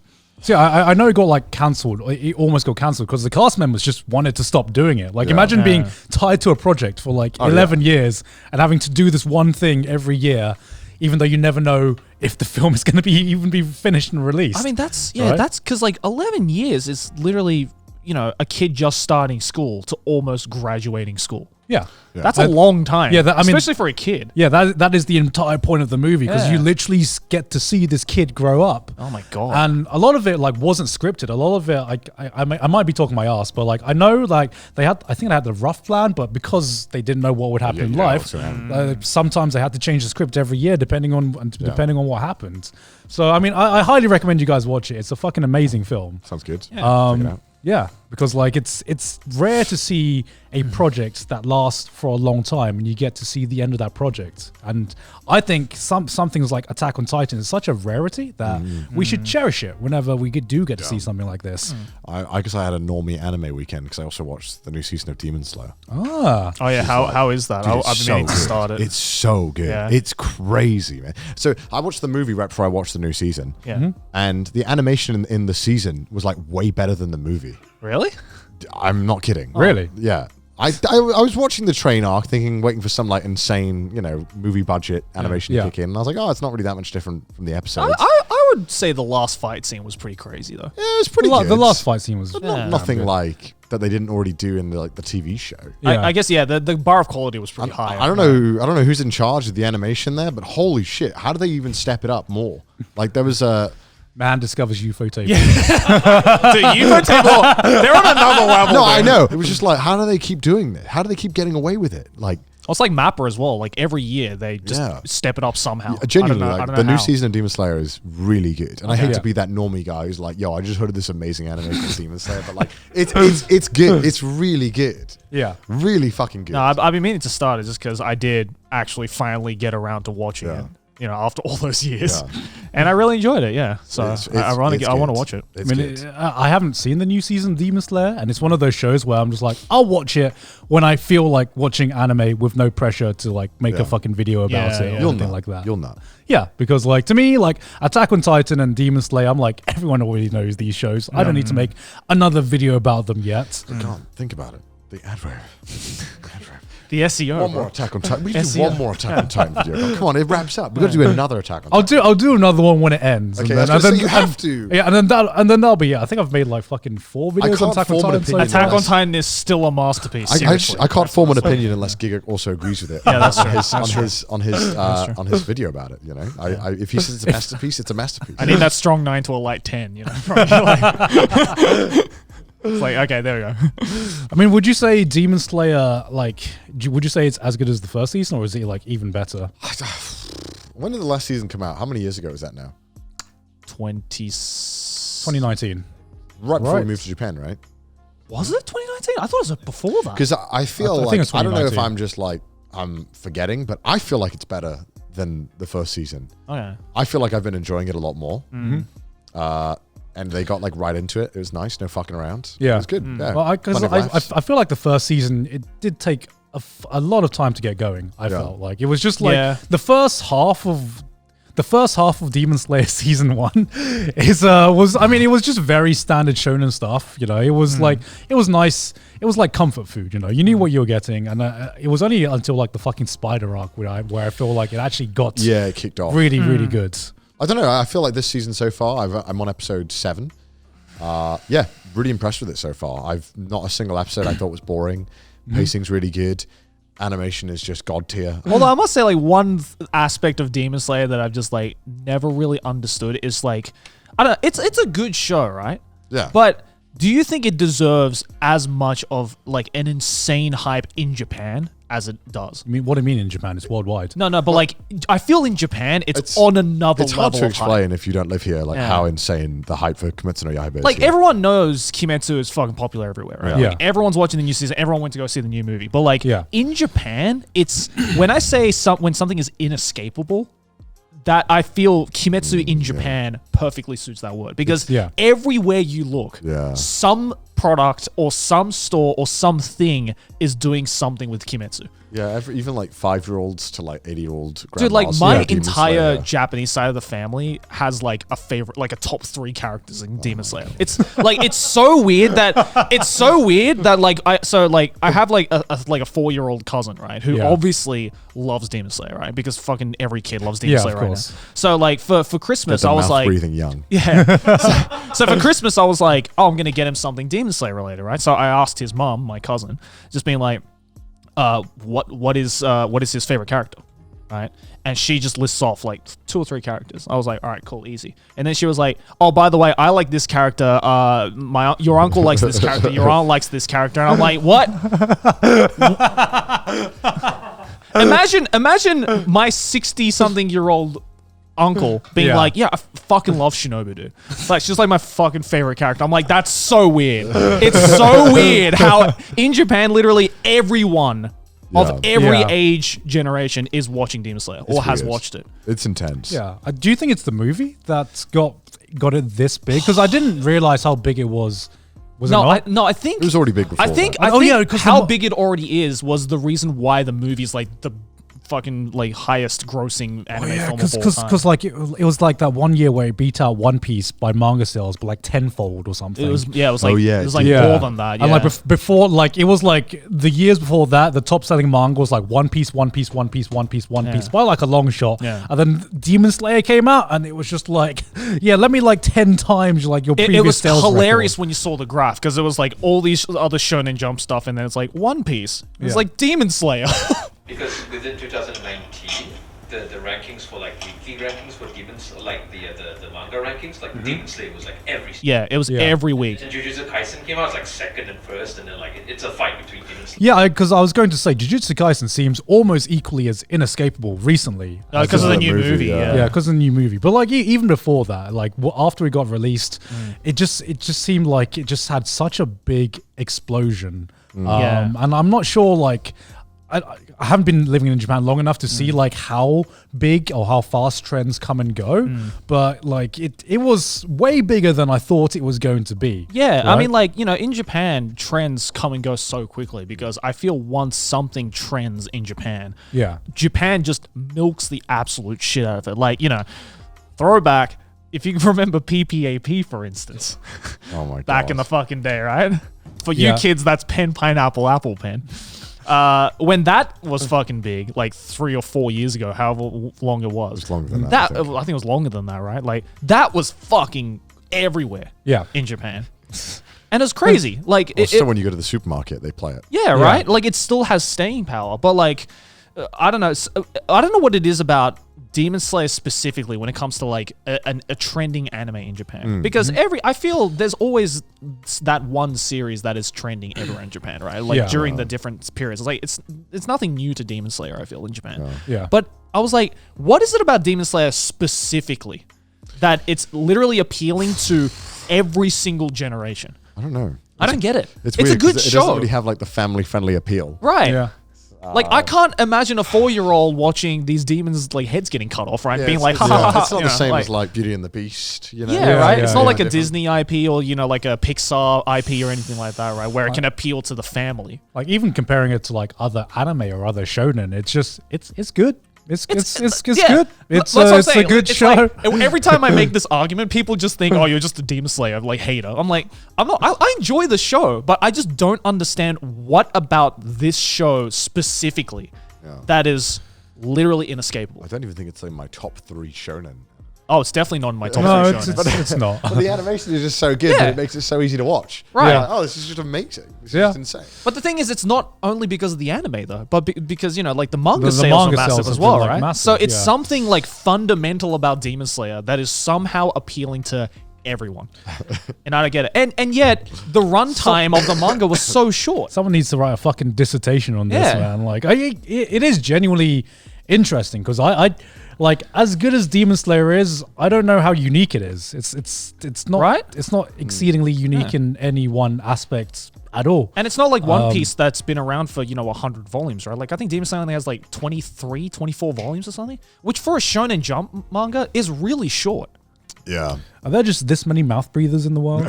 just like man, It's only mouth breathers. maybe they were just lying in They'll wait. come out from their basements being like, finally, Finally, representation. all rise. the total concentration technique is breathing through your nose. Take that ball gag out. My nose has been blocked for like 2 weeks, so I've been a mouth breather for 2 weeks. That's why I watched it. I was like, I should Finally, I can relate. I can relate to this anime. Hello, gentlemen. Today's episode is sponsored by Harry's. 2022 is the year to break up with new routines. This is the year where you can gift yourself or any fellow shavers a nice clean shave with Harry's. Treat yourself or anyone else the gift of looking damn sharp this Valentine's Day. New customers can redeem a Harry's free trial set for just $3 by going to harrys.com/trashtaste. Harry's delivers a close, comfortable shave at a fair price, just $2 per blade. Damn, that is cheap. Not only that, but Harry's blades are designed to stay sharp for longer. In a recent study, guys who shave 4 times a week said their 8th shave was just as smooth as their first. New Harry's customers can redeem a starter set. You get a 5-blade razor, a weighted handle, foaming shave gel with aloe, and a travel cover to protect all your blades when you're on the go. That's a $13 value for just $3. Guys, it's literally free money. There's truly never been a better time to try Harry's. Go to harrys.com/trashtaste to try Harry's today. Thank you to Harry's for sponsoring this episode. Back to the video. What is even like the top character in Demon Slayer in terms of like popularity? In terms of popularity? Yeah. It's got to be Tanjiro, right? Is it Tanjiro? It's No, it's not Zenitsu. No, No, it's it's not. okay. Actually, I can see it being there is a lot of Zenitsu. Zenitsu Yeah. fans. Why? It's like it depends because I think the top 5 definitely is like Tanjiro, Nezuko, Zenitsu, Inosuke, and Shinobu as like the top 5. Yeah. But like hardcore fans, and there's a lot of hardcore fans in Japan, love all of the Hashiras. Yeah, the Hashiras are pretty cool. Yeah. That's like I don't know if that's like their way of being like, yeah, I'm a true fan. Yeah, because like with some shows, you immediately know what the most popular character is going to be. Like Jujutsu Kaisen, it's easily going to be Gojo. Yeah, obviously. That's that character was built to be the most popular character. Yeah, exactly, right? But like in Demon Slayer, you just don't know who it's going to. Like, I can't think who it's going to be, and if it's Zenitsu, then I've lost faith in humanity. I'm glad I'm not the only one who can't fucking stand Zenitsu. Inosuke is so much cooler than right? Zenitsu. I fucking hate it, Zenitsu. I don't understand Zenitsu fans. I don't know. It's like I said, it's a good show. He's relatable. Is he relatable? Is he relatable? The little bitches that are like they wish they had some power that could make them useful. I'm joking. I know why the cast is popular. Because you can call every character a cinnamon bun. And that's why? Why can you do that? I don't know. I hate you, Garnt. Don't say this shit. I don't know. Okay, I'm trying to like understand this myself. I don't know. It's such an interesting like social study, just because like because we've seen anime and manga. Fuck your ENTP type, whatever the fuck it is. Tell me your favorite Hashira. That's how I know. That's how I know if you're a real demon. Fuck your star sign. Yeah. Your zodiac, cringe, bro. Tell me your favorite Hashira and why. Update that on your Match.com profile. Yeah, put that on the Match.com Because like before Demon Slayer, what would you say was like the biggest like kind of cultural trend in terms of anime? Has there been like an anime? I'm sure there have been like other animes that have. I don't know. Yeah, well, in terms of like caught the Japanese public as much as Demon Slayer is doing now. Slam Dunk back in the day was definitely like That's Japan though, mainly, right? Yeah, in Japan it was like Slam Dunk was so big it became a cultural phenomenon. Are you asking in Japan or like the world? I'm asking Japan. I don't think in the world there has been one yet. No, not really. Not yet. One Punch Man was for a little bit while it was out. That was I look at One Punch Man and I'm just like, it was a big deal when it came out. It was a big deal, but I see Attack on Titan season 4 being a bigger deal now. That's because it's had more time to brew. Yeah, it's had more time to like relish in it. But even then, comparing like Attack on Titan season 4 to some of like other mainstream stuff, it's not there yet. It had hype, but it didn't really create like a cultural like shift. Or anything. Whereas like sometimes you see in Japan, there is a show that comes along that does create a cultural shift, like Slam Dunk back in the day. My Hero, maybe. I don't think My Hero. I don't know. It's hard to say. My Hero's really big here. It is really big. It is really big. I feel like I feel Demon Slayer was just a million times bigger. I feel like the My Hero hype train. Like we thought the My Hero hype train was big, and then Demon Slayer came out, and even though I think they're like in terms of show quality, they're around about the same. You know. We're not getting into this, Connor. We are not getting into this, Connor. I'm just saying. Wait. Which side are you on? Demon Slayer is much better than My Hero. Okay, I agree with that. I agree. How are you comparing them? Fuck off. Okay. In the grand scheme of things, I think that they're of like comparable level of quality in terms of like if someone wants to say I'm looking forward to the summer what I'm trying to say, if someone wants to say that they prefer My Hero Academia over Demon Slayer, I'm not going to lose my shit, unlike a lot of people in the community, right? My Hero fell off, bro. My Hero fell off, man. Bro, I like to me ratio. Bro, My Hero took the L, fell off ratio. Say hi to your mom. Look, everyone's telling me that My Hero is going to come back in season 6 with the My Villains Academia arc, which I've heard it's amazing. It might be amazing. It's shonen. That's what Black Clover fans have been saying for years. And it's literally hasn't escaped out of the manga. It's just because like, we all know this. I don't know what happened with My Hero around season 3. It just became like a snore fest. I didn't even get to that point. I can't believe I did. I watched like season 3 and I was like bored out my mind watching it. I was like, this is so boring. Just do something. Have something happen. Be heroes. Leave school or something, for fuck's sake.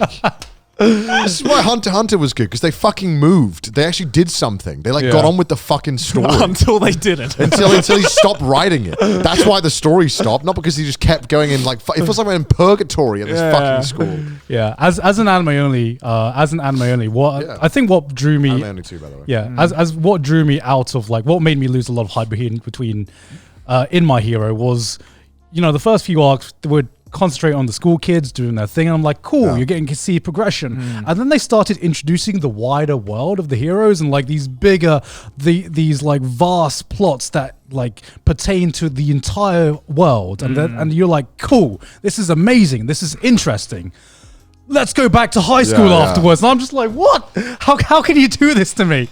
Like, let's go to a concert arc that I don't give a shit about, where you just introduce like the entire villain's world, and I'm just like, and yeah, it feels torn because you're like, just leave the safety net, just leave it. Yeah. Like you clearly have built this world that's interesting. I think everyone likes the world. Just let them get out of school. Just push them. Come on. Actually expand upon it. it. Get on with it. Yeah. Like actually do it. But I get it. It's safe. You can milk it. You can get 10 more years out of it. Stay in the fucking school. Never leave the school. Well, isn't the manga ending soon? Yeah, the manga's ending soon. Like as well. this year, right? Yeah. Out of high school? Did they eventually get out of school? Is that To read the manga. fucking hell?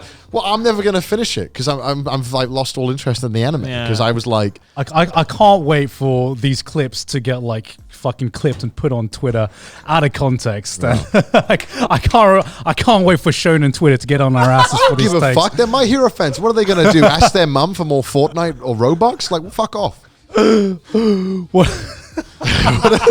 Mama, cancel my Trash Takes merch.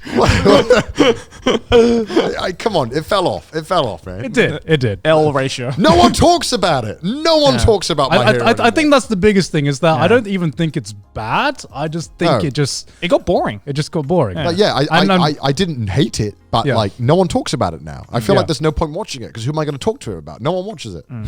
Yeah, I mean, and maybe the hype might get reinvigorated in the new season. Maybe. Maybe manga readers are right. Maybe I don't know. If it is that good of a season where everyone gets back on the hype train, fine. I'll be a normie. I'll jump back on that hype train. I'll get back into it. But I need a promise that something's gonna. Yeah, but like it's been like a season and a half of just boring stuff, and it's been like 2 movies of just boring stuff. Oh my god, so the movies. I watched the movie in the cinema as well, and it was just like. I heard it's just a milk fest. Yeah, well, it was just nothing happened. It was just like I felt like I went in the loop. Well, that's what I hate about shonen movies in particular, right? Because Demon Slayer is like an exception because that actually adapted the manga, right? Yeah. But to me, shonen movies just feel like very high budget filler episodes where you watch the movie, has pretty animation. Do you mean every One Piece movie? Yes, I mean every One Piece movie. No, but that's true. That's why I don't watch anime movies. Yeah. Because there's just big fillers that make money. That is true. But I'm glad to see, I finally feel like Demon Slayer finally figured out how to make a fuck ton of money whilst also not pissing off TV watchers. Just release the movie, make your $1 billion, and then just be like, hey guys, before the new season starts, here it all is in 20-minute chunks that you can just watch. I thought that's great. The thing about the movie, I remember watching it and I remember thinking, this just feels like a TV season. It literally had points where I could feel where it would cut off for an episode, and then it continued, right? Get the money of the movie, but then keep the TV style. I mean, so many more series are going to start doing it because of how successful. I mean, I guarantee Attack on Titan is going to do it. I have a feeling. I have this like. In what way? I have this. Do you think? I have this gut feeling. I don't think they will. Do you think that the ending of Attack on Titan is going to be a movie? Bold prediction. I think it's going to be a movie. No, they wouldn't. Because there's no way it would be leaked. Because there's no way. There is no fucking way, right? Like people in the industry saw how good Demon Slayer did financially for the industry and go, we can do that again. Attack on Titan. I think you got your tinfoil hat on there, Jerry. I don't think that's going to happen. Attack on Titan, final movie. Part 1. Yeah, I guarantee. 3. I am going to bold prediction. I don't care if this ends up being on like poorly aged things. Bold prediction. I think it's going to be a movie. It's the same with the Jujutsu Kaisen movie, actually. No, but that was a prequel. But that was a prequel, right? Yeah. Yeah, but still, it actually pre-tells. You have to know the character. Does the Jujutsu Kaisen movie follow any source material? They actually released the prequel manga. There's a prequel manga that they based it off of. Yeah. So it kind of follows the same formula as it does. That's all I care about. I just don't want to. Like when I watch anime movies, I just want to know that I'm not watching a filler episode. It's canon, right? Yeah, it's canon. Yeah. Like, look, don't get me wrong. Like, don't get me wrong. I've seen like almost all the One Piece movies, and they're fun. But I'm not fucking on the edge of my seat waiting for the next one. Yeah. Like you know what you're going into with a shonen anime movie. Yeah. You know what's going to happen. Yeah. It's going to be the very bog standard 3-act structure where you know exactly what's going to happen and how it's going to happen. Maybe there'll be a slight twist, but at the end of the day, it all gets resolved because the plot needs to be resolved for it to move on. It can't be exciting. It's just introduction, conflict resolution. And then we end up in exactly the same place that we started. Because it has all to. the time. That's what sucks. And that's why I have no interest in they continued on their quest. That's how it ends. Do you think that Chainsaw Man getting released this year is going to reach the same heights as Jujutsu Kaisen? I would like it. I want it to. I want to get that. As a fan of the manga, I want this to be talked about more. Yeah, I have a feeling it definitely has that potential now. It's been a long time since I've seen people hype up this one IP this much. Yeah like I remember watching the trailer, and the trailer just it felt like the trailer just broke the fucking anime Twitter for the day. Like it got like 1 million views in a day on Twitter or something, it's like right? less than a day. Yeah, exactly. Yeah. Which it's is almost got like 1 million likes, like the actual tweet. That's crazy. Which is fucking nuts for an anime trailer. It did not fall off. Did not get ratioed. No, it did not. It ratioed every other anime trailer. Yeah, for sure.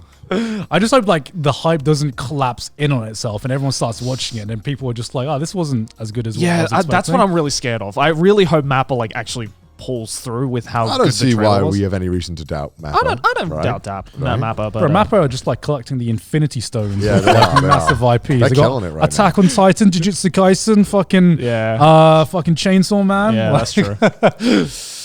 I'm praying. Yeah, that was the anime talk of Trash Well, Taste. we have a clear like the quarantine zone for anime. No more anime will be spoken about. No more anime for. I think even enough hot takes for one anime. Yeah, I mean, I episode. feel like that's really like, from what I can see, I mean, the only memorable things that people are going to remember the season for probably those shows. Yeah. Mm-hmm. And My Dress Up Darling, and that's pretty much going to be it. I think heard that's really good. It's a good show. The manga's good. It's a good show. Yeah. I mean, I've only seen like 2 episodes. Yeah. It's a good show. This is what happens when those kind of rom-coms or not slice of life, but kind of Yashike's. Yeah, I don't know how to describe it. That kind of genre of thing comes out. It always comes out. Everyone's like 10 out of 10, 10 out of 10. Like everyone hypes it the fuck up. And Komi-san 10 out of 10. Yeah, they're like, this is the Nagatoro, best 10 out of anime. 10. And then like no one talks about it. Like right after it's gone, it's like it's forgotten. But like to this day, there's still like Naruto, right? Like it's never gone. Like I don't know why. Can you really fault me for not watching anime? I don't know. I guess that's because maybe the characters you can't speculate as much about or whatever. But like Naruto is was a long running series that were it's a lot of people. More grandiose and stuff. Yeah. Well, Rent a Girlfriend. It's grandiose, right? It's grandiose. Let's go characters. Grandiose. Let's go characters you're rooting for, right? Big moments, big fights, big plot twists. Big plot twists. Am I right, Garnt? NTR. It's got everything you can speculate about on YouTube. I can't wait for season 2 of Rent a Girlfriend. See, I want those videos where it's like, you know how like in those Naruto YouTube videos, like, what if Thingy went against Thingy? And then they speculate, and it's like, what if the main protagonist from Rent a Girlfriend went on Tinder? Let's speculate how well he would do. Personally, I think he would get a success rate of 95%. He'd be slaying, you know. But that's just the theory. That's just what I'm saying. Let me know down below. And everyone's like fighting it. I don't know. I don't know. How dare he make that speculation? Yeah. Honestly, I mean, I believe when Rent a Girlfriend season 2 comes out, that's going to be worth watching because that arc is legitimately going to be good. Is it going to cover that chapter though? No. I should have brought Brent a Girlfriend. No. I should have, you're going to bring it up so many times. He's the most excited he's been this entire episode. You got so happy though. I can't hear Rent a Girlfriend now without just laughing. There's some real clown shit. Yeah. If you know, you know. I feel sorry for anime only watchers because they're gonna watch season 2 and they're gonna think it's really good because it was a really good arc and they're not gonna know what they have. They'll never know what hit them. They'll never know what's waiting for them on the other side. But yeah, I mean, I guess we're done talking about anime. Yeah, stop talking about anime now. Wait. Everyone leave. This is it. This is your anime talk. You finally played 13 Sentinels after Garnt's recommendation last week? Yep. I beat it in 3 days. Yeah, so obviously you guys watched last week where I recommended 13 Sentinels to these guys. So I thought, I didn't know if they would take my recommendation. It goes in the well of recommendations. Yeah. I was just like, I'm just going to continue playing it. I'm playing it at a comfortable pace. And then 3 days after recording, Joey texts me and goes, "I finished 13 Sentinels." I'm just like, what the fuck, Joey? I literally went home that recording night, downloaded it, started playing. I was like, I'll give it a couple of hours, right? Just like as Garnt said, I'll give it a couple of hours just to warm up, see if I even get into the groove. I got into the groove all right. Because the 3 days after that, it was just me waking up, having like 6 coffees just so I could fucking stay focused in this game, playing it for like 10 to 12 hours straight, going to bed. Yeah. Oh my God. It is like, now that I have someone to talk to it about, I can, without spoiling But anything. we can't talk about it. But we can't talk about it because, like, I get like now someone finally understands that I actually think 13 Sentinels might be the most insane plot I've ever seen in a video game. And I haven't even finished it yet. Yeah, it is. Right? It is by far one of the craziest like video game stories or just stories in general I've like sat through. Yeah, it's like so. Garnt last week made the comparison of it's like Bokksu mixed with Steins Gate. Yeah, right. As someone who's finished the game, I can say he's right on that, but only on like a surface level. Because it has elements of Bokksu, like with the robots, and it has elements of Steins Gate, which is the time traveling aspect. But then you combine that with like Ghost in the Shell and The Matrix. Oh god. And just imagine all 4 of those mashed into one story. How is that cohesive? Somehow I don't know how they did it. I don't know how. But it is cohesive. Out of 10? Out of 10? Like strong 9. Wow. I haven't finished it yet, but like playing through it now, you get to about the third of the waypoint, right? And you think like, because I'm going to say there are twists. Obviously, that's great. You don't say. Don't spoil anything. There are twists in this story, and I remember getting about the third of the way through. I'm just like, I know the twist that's going to happen. I know that's going to happen. And then, sure enough, what I predicted happened. And then that was just like the twist that leaded into another twist that leaded into a fucking bigger twist. Like there were moments as I was playing, especially the second half, where you think like you're like, all right, this same story has been told from 13 different perspectives, right?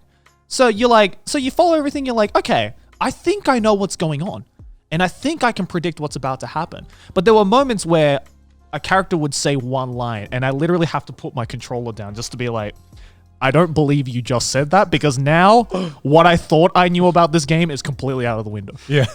Fair enough. But it doesn't come out of left field either. I genuinely want to know what the writing process is. It's so insane how many times you get fucking actual physical whiplash for like new plot elements that get added that is like batshit crazy if you explain it out of context, but like in context it makes perfect sense. It makes perfect sense. It makes like the fucking Fate lore look like Disney. You know, Kingdom Hearts. I think I said to Garnt, I texted Garnt saying it makes the Kingdom Hearts lore look like Sesame Street. Like, like Kingdom Hearts fans are going, finally a coherent story I can follow along with. You know, like it's like I can't put into words how actual insane the story is, but it's fucking incredible. I don't know how it works, but it just does. Yeah. Like and we were saying like I don't know how more people haven't heard about this, even in like the JRPG community, because even like the JRPG community is a very tight-knit community, whereas if something's good, you normally hear about it from from like 5 different people in the JRPG community. I think the problem is that because when I tweeted out about it, I thought I was going to maybe get like 3 people being like, woo, you know, about it, right? Because again, you don't hear about it. But like, I think it just like opened the hatch and like all the 13 Sentinels fans came out being like, yo, let's go! Because I got so much fucking support for it being like, oh, he's finally fucking played the game. We've all been trying to get him to play kind of deal. And it's like, because I was curious. I looked into it being like, why have I not heard of this game until Garnt told me about it? Yeah. And it's because Atlas put literally 0 money into the marketing. So they kind of just released it and was like, if you find it, here's a gem. Yeah. But if you don't find it, then you'll never know it existed. And I don't do any marketing. This is weird. It's because it's literally impossible to explain the story without spoiling it. Yeah. Actually, scratch that. It's literally impossible to explain the story. Period. Even if I did spoil it, I can't explain it. I was like considering doing a Twitch stream for this playthrough, because I was like more people need to like experience the story. Yeah. But then I was like thinking about what would the experience be like for a viewer, and like if you switch off for like 5 minutes, you go make a cup of tea or something, you're completely fucking lost again. Yeah. Because then you've missed a piece of information that's important to someone else's plot somewhere. How long is the game total? So I'd say around 30 hours. I think I beat it in like 32, 33 hours. I'd say that's... Which is short for a JRPG. I was going to say that's probably not a bad length Yeah. for to stream a game. I'd say any game that takes like over like if you're doing a full-time shift, right? Let's say 8 hours.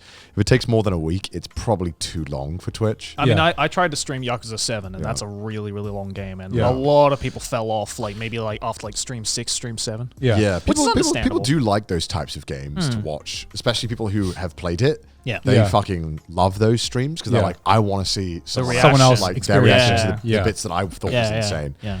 So that's cool, but also I don't know. It's easier. It's normally easier to stream those kind of games as well because you're so invested that like it doesn't feel like you're live almost. It's like, I'm just so into this. I think as well the problem because I thought about it too. I was like, maybe I should stream it. I don't know, but I thought about it and like I'm glad I didn't because the reason why I played it back to back 3 days in a row is because I thought to myself, if I don't play this game for more than a day, I'm going to forget everything. Like, have you forgotten everything now? A lot of it, yeah. But like, I remember how it ends, but like, it's the build up to how to getting to that end, which is what makes it so interesting. It's like you have the beginning and the end, and the beginning's just like this, and then somewhere it goes, and then you're just like, we're here. We made now. it here somehow. Yeah, I don't know how we got here, but we got here. Yeah, we got here. And it's a batshit insane journey, but it's like one of the most fun It is journeys literally I've had. Vsauce intro the game. I am- It's just like it's like in this game you follow as this protagonist. Yeah. Or do you? I am tempted to play it because you guys have hyped it up so much, but I'm like, I would have to stream it. I couldn't justify playing a game that much and not monetizing it. God forbid. God forbid. I don't know. I want to. Okay, the thing is, I want to see you try and do it. Just to see if your audience can even keep up. I don't even know if I could keep up, bro. At the moment, is there a skip option for the cutscenes? It's all cutscenes. Oh, fuck, that's going to be hard to not. I mean, you're basically. It's 100%. Do they give you options to skip? No. Okay, well, that's good then. If they don't, there is a fast forward option for dialogue you've already experienced. But like, because you experience the same scenes multiple times. I say this with like zero irony. You need the dialogue. You need the dialogue. I know you do. But that's the thing is that it's hard because if I'm like, the skip button's there. Let's just say it's not a game I can see you playing. No. Yeah. That's why I think it would be funny to play it as well because I'm just like, Sure. Well, you spent 3 days playing that. I spent 4 days playing Jump 4 King. days playing Jump King. Yeah. How was that experience? Hell. Yeah. It was awful. It looked like it. While I was enjoying myself in my own space, you were being ridiculed by tens of thousands of people. Yeah, I know. Yeah, it was tough. It's tough. It's really like soul destroying. Yeah. I don't know. It's a really good game though. I want to play it. I don't know how to describe it. It's like when Callie was on and talking to us about it. Yeah. I don't think you can appreciate this game and how difficult it is until you play it. Yeah, I certainly didn't, because looking at it looks so simple. Yeah, that it looks easy. Yeah, it looks so simple. How hard can it be to Just jump judge in a it. Just jump. Like how hard can it be to like judge the jump? But then you're like, oh, okay, well, the only instinct that gives you like you cannot see any indication of how long this jump is going to be other than your muscle memory. Yeah. How long you hold the space bar or controller and how long are you going to jump. And it is soul crushing because there are some jumps where it is like a pixel perfect. Yeah, there's like a 1/10 of a millisecond window where you have to get it precise. And if you fuck it up, you have to go back and do 50 plus perfect jumps to get to the opportunity to fuck that one up again, which you'll probably fuck up again. So it's really soul destroying. And the first game I beat it, I did it in 1 8-hour stream, which was long, but it was fun because I left text to speech things on. So people were just insulting me. They were like, Connor, you can't stream. You can't keep streaming this. You'll get a DMCA for streaming White Men Can't Jump and stuff like that. And they were like, Connor, just turn your monitor upside down. You'll be making good progress. And stuff like that. Just insulting me. And it was really fun. I think it made for a really good stream. Yeah. And then I decided, because Callie said that that she think I could do the DLC. Yeah. And I regret doing the DLC. The DLC was so much. Yeah, I remember you finishing the original Jump King in like one day, and everyone's like celebrating. I was like, good for you, because I remember tuning in the morning and tuning in the night, and I'm just like, Connor's still fucking on this, Still on this bullshit. and he was like, finally you've done it. And then when I saw Callie told you to do the DLC as well, I was like, oh, so it's just a little extra that will take like half the Extra time. bonus An extra stage. bonus stage that will take half the time. And I remember tuning in one day, you were doing it. Tuning in the next day, you were still doing it. I was like, damn, this guy really likes this game. It's cruel, man. The DLC is so much harder than the base game. So I don't know how many people have beaten the base game, but I know that only 2% of the people who have it on Steam beat the second DLC. Yeah. And there's a third DLC, which is even harder, which I'm too afraid to attempt right Didn't now. Ludwig beat like all 3 of them in like an hour or something? Yeah, Ludwig's insane. Yeah. I think Ludwig's first run of it, though, did take 40 hours of the last DLC. Fucking hell. So just like... Man's just it's built like- different, man. He's crazy, though. He is Yeah. insane. And like, you can't appreciate these games and how good Ludwig is at them until you do them yourself, and you're like, this is insanity. Yeah. Like, this is insane. Like, the sheer amount of muscle memory required for this game is just absurd. It's just like a From Software game, right? Like, it's It like, is, it's but like it's like that even more level of punishing. muscle memory. If Yeah. you die in Dark Souls, you go back to the spawn point, right? Which can be far. Yeah. But Yeah. in this game, it's like you can lose like 2 hours of progress. There's like no checkpoints anywhere, right? No, so and the base game, there's points where you can get to where you're kind of safe. You Yeah. can't fall too far. But the second DLC, there's points where like you can fall massively. Right. Yeah. And there's never any safe points. And Yeah. in the third one again, there's another even harsher jump. And it's just brutal. I recommend trying it. I don't know why. It's kind Yeah, of I want to try it. Yeah, I want to try it as well. although you know there's rage games, there's like not like getting over it, but like there's like Cat Mario games back in the day. There's Oh, like yeah, Flash yeah, games yeah, yeah. where they would just like troll. Yes. It was like it was just fucking with you. This Yeah. game was it feels like you never blame the game when you fail. Like it's like it's always you. Like you Yeah, were the one yeah, who yeah. didn't do it right. Yeah. You never feel like you were unfairly played. There are some sneaky things they do here and there. Yeah. But it's a very rewarding experience. However, I do not want to do it again for a long time. I had horrible anxiety on the last day because I was getting to the end Yeah. and I just wanted it to be fucking over with. Yeah. Because I was so close. And if I fell, I would go all the way back down. And Yeah. it's just horrible. I think my heart rate was like resting at like 110 or something because it was just, it's nerve wracking because you know if you fuck up this one jump, you've got to redo it for 3 hours. Yeah. So there's one point during the DLC on the second day where about halfway through the stream, I'd gotten to the final part. Right. And I was like, oh my God, somehow, like I was stuck on this one stage for hours. And then I just started going through all the stages perfectly. And I was on the very last stage and I was like, oh my God, I'm going to do it. Like my heart is like 120. I'm like fucking holding the space bar. And then I do one big fuck up and I lose like half the progress I'd made. Oh and my I God. couldn't, and the rest of the stream, I couldn't get back to where I was. Right. And I was Yeah. just so miserable. I went to bed just so sad. I was like, this is horrible. I just couldn't do it. I couldn't do it. I'm a fake gamer. I couldn't do Why it. would you do that to yourself? Because that Content, challenge, innit? one, the content, Yeah. fantastic Twitch content. Yeah. People Yeah. love watching a man go insane and be Yeah. miserable. Of course they do. You know, I don't know why anyone would ever play those games just for fun. Not on stream. Yeah, I only did it. I was because- gonna ask, would you ever consider playing a game like this if you didn't stream not. it? Absolutely not.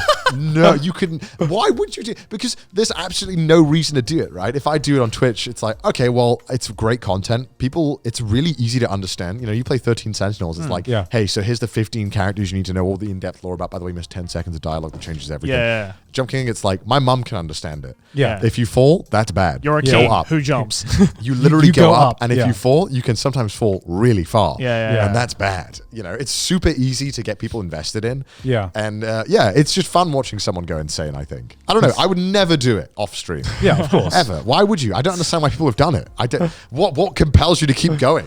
What compelled me to keep going? Self-satisfaction, right? Yeah, right? What compelled me to keep going is that I don't want people to call me a little bitch for quitting. Right. So I was like, well, I got to keep going. Or everyone's going to call me a little bitch. Basically. And I also am very stubborn, so. Oh, yeah. Oh, Callie's still Oh, going. Callie is still going right now. Is Callie that the third is- DLC? Yeah. But I mean, by the time this has gone out, I'm sure Callie's beaten it, right? I'm sure. Let's hope so. Hopium. Callie's insane at it. Callie also is like insane at it. Callie beat the base game in like an 8-minute speed run. Very insane. Holy fuck. Yeah, really good stuff. Really insane. Fucking hell. Again, I'm much more appreciation for anyone who's beat that game now. Now that I've done Would it. you ever consider speedrunning? Yeah, I was about to ask. Would you ever learn Yeah, how I to would. speedrun The it? base game. Yeah. The base Yeah. game's like easy mode now. Like there's only a few jumps that scare me in the base one. Right. The rest of Right. it's like super easy because there's margin of error. Because Yeah. if the platform's wider, you can obviously Yeah. give a Yeah. lot. But sometimes they do like just like a little pole. Yeah. And you have literally like you have to get the arc perfect. Right. And sometimes there's ice on the platform, so you can fall off, or they're rounded, so you can. It just fall sounds off. like those like really punishing like NES and like Super Nintendo games, right? Yeah, Like, I yeah. feel that's Yeah. like kind of becoming a trend again, especially in the gaming Yeah. like indie world. I feel. I'd feel like, but sometimes those NES games were just bullshit. Oh, Like, yeah, of they course. were like unfair. I feel like this was an experience that is very challenging, but also very rewarding. Weirdly, Yeah. Like I've never felt more accomplished about a video game. Yeah, I felt that when I streamed Hollow Knight Yeah. a while back. Like that game is like fucking unforgiving in some Yeah, parts. yeah, Like, very and to this difficult. day, I haven't beaten it just Yeah. because this is one boss where I'm just like, this is bullshit. Right. Those are the types of games that when But you when you finally beat it, you're just overcome like, it, yeah. When you beat it, it's like, fuck yeah, let's go. Yeah. Yeah. I don't know. I feel like I learned a lot about myself in those 30 hours. I learned an awful lot about me and who I am by just I mean, you repetitively doing kind of this. have to, right? You play a game like that for that long, which I don't know how the fuck you do it. Respect to you for being a true gamer. Yeah. I can't even play I'm not like a gamer. I can't even play a game that has like more than 5 inputs for like more than 3 hours. You know, fucking just pressing one spacebar and just jumping Yeah. for like 10 hours. I can't fucking. I was do that. sweating playing 13 Sentinels, and you literally just press circle for a while. Right? I was like, I'm pretty sure I'm getting repetitive strain injury. Repetitive, what is it called? Is it strain injury? RSI. RSI. yeah. RSI. I was Yeah. pretty sure I was getting that after a while because I'm like, doom. It's mind numbing. Yeah. Yeah. It's good though. I really do recommend trying it. Yeah. I definitely want to stream it. Just you should. I really want to We see should you guys race stream it. it. Huh? Yeah, you guys should do a stream together. We should race it. I'll commentate. That's Yeah, so yeah, yeah. stressful. No, it's fine. No, because if you, no one expects you. I don't want to do it on my own. Listen, the first time So you want me to suffer with you, Joey? I don't want to be alone by myself with chat, just fucking doing this. Bro, Right? people I would want, love I that. want someone to be there people with me. would love that. People Yeah. would love that. You got to do this now. This is a brilliant idea. Yeah, come on, let's do it. If you go in, yes, God, do it. I'm dragging It's you easy. Just press the space bar. I'll fucking. I just love the way Joey's like, yeah, I'll do it. Right, Garnt? Right? You're with me, right?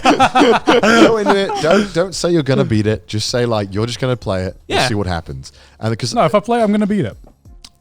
That's the thing, right? If I start, if I start, Don't say that. I'm saying it. If I start, then that's my commitment. Well, And now I that's- can't fucking do it with you because I have to. no, you don't have to. You don't have to. No, you don't. You don't. Damn yeah, it. You don't have to. You don't have to. You can do it. You know what? Mama didn't raise no quitter. Mama didn't raise a bitch. But This is in 4K, Garnt. she raised someone who was so afraid of failure that if you don't start someone, you don't need to quit. You're gonna play it. You're gonna play it. Both. You should do it. Oh my god. But no, like, yeah, I mean, it looked fun, I guess. Big air quotations and fun. Like you completing it looked fun. I didn't like see. It didn't look fun. It looked satisfying. It looked satisfying. It's very satisfying. Yeah. It's got a good soundtrack too. Yeah. Yeah. Meanwhile, like Joey's doing his best to try and like convince me to not pick up Final Fantasy Online because Shut up. Shut the fuck up. I'm doing this man a favor right now. I'm saving a life. Everyone's like addicted to this game apparently. So like last week, me and Sydney offhandedly mentioned that we maybe were interested in getting into Final Fantasy Online, and Joey perked up like we just mentioned that we wanted to try crack or heroin or something. And it's like, God, what did you just say? I think I'd be more understanding if you said you wanted to try heroin. You know, like I think doing heroin is Is it less that- life threatening it than that Final Fantasy addictive? 14. Dude, like okay, so I've had friends who have started it since day one, Yeah. right? Because they're big Final Fantasy fans, and Yeah. myself, I was like, okay, I'll give it a go. Yeah. But then I remember, like NAM flashbacks came back to me of like times where I used to be like heavily addicted to MMOs, right? Where Yeah. like I would literally, basically think of my 3-day streak with 13 Sentinels, but over the course of like 3 years. Yeah. Right. Yeah, Right. yeah, I that understand. was my experience with MMOs, right? That's why I don't touch them. Right. And so I tried it. I did the trial for Final Fantasy 14 because you could do like a trial period without actually purchasing the game. Okay. And I did that. Really fun. But I stopped myself. I was like, no, I cannot do this. You got some willpower. I unlocked 100% of my brain to be like, Joey, you are not doing this now. Not during the busiest year of your life. You are not going to upload for a year straight if you start this right now. Yeah, because I didn't notice. Like, I didn't know what you were doing in the past the days that you were playing 13 Sentinels. Yeah. But I did notice. Normally Joey uploads like every other day on his Joey channel. Yeah. Suddenly he stopped uploading. Dude, I didn't even tweet for 3 days. I was literally shut out from the world. Was it the gamer thing where you wake up and immediately start playing until you fall asleep for 3 days? Oh, I love those. That was me for 3 days with 13 Sentinels. Oh. But like 14, Final Fantasy 14, I was like, I'm going to be that way. I just know it because I love Final Fantasy games. I love MMOs, and like everyone around me is playing it as well, right? So like, there's no better feeling than playing an MMO with a bunch of mates. Yeah, right? That's true. Obviously. So I was like, no, I have to stop myself. I want to be a responsible adult that actually does what he needs to do and what's important. You need to be a functioning. I need to be a functioning member of society, and I'm not going to do this. And then, fucking all my friends are like, so when are you going to start 14, Joey? I'm like, stop it. It's like the Fucking forbidden stop. thing. I just don't go near them. Yeah. I know that they're bad for everything in life. Exactly. I'm sure I'll have Well, fun. were you like into WoW and I like was into MMOs back RuneScape in the a lot. day? Really RuneScape. into Oh yeah, RuneScape. you were into RuneScape. You know, and looking back, I just think this is insane. I would just sit there clicking on trees for 8 hours. Right? And I'm like, what is this? Yeah. I can't. Why did I do that? I was so emotionally invested. Yeah, like, Wow. don't get me wrong. If I was a teenager, like now, and 14 came out, I'd be on that shit fucking every day, right? Yeah, I but can't- because I have less responsibilities than I do now. Yeah, because when we did the RuneScape stream, I remember I had a lot of fun, and then it dawned on me that whatever we were doing was like twice the speed, or like how much faster It was was the speed? like 20. Yeah. 20 Yeah, or 10 times. It was like more than 10 times the speed. It was 20 times speed. It was like 20, 10 or 20 XP. Yeah. But it took us a whole day just to get to one single boss battle. How Welcome long to would- RuneScape. How long would that take if we didn't have the XP multiplier on? Probably A lot. And also like a couple of weeks. Yeah, and like in RuneScape as well, I think like the last few levels are like the equivalent to the entire levels before. Yeah.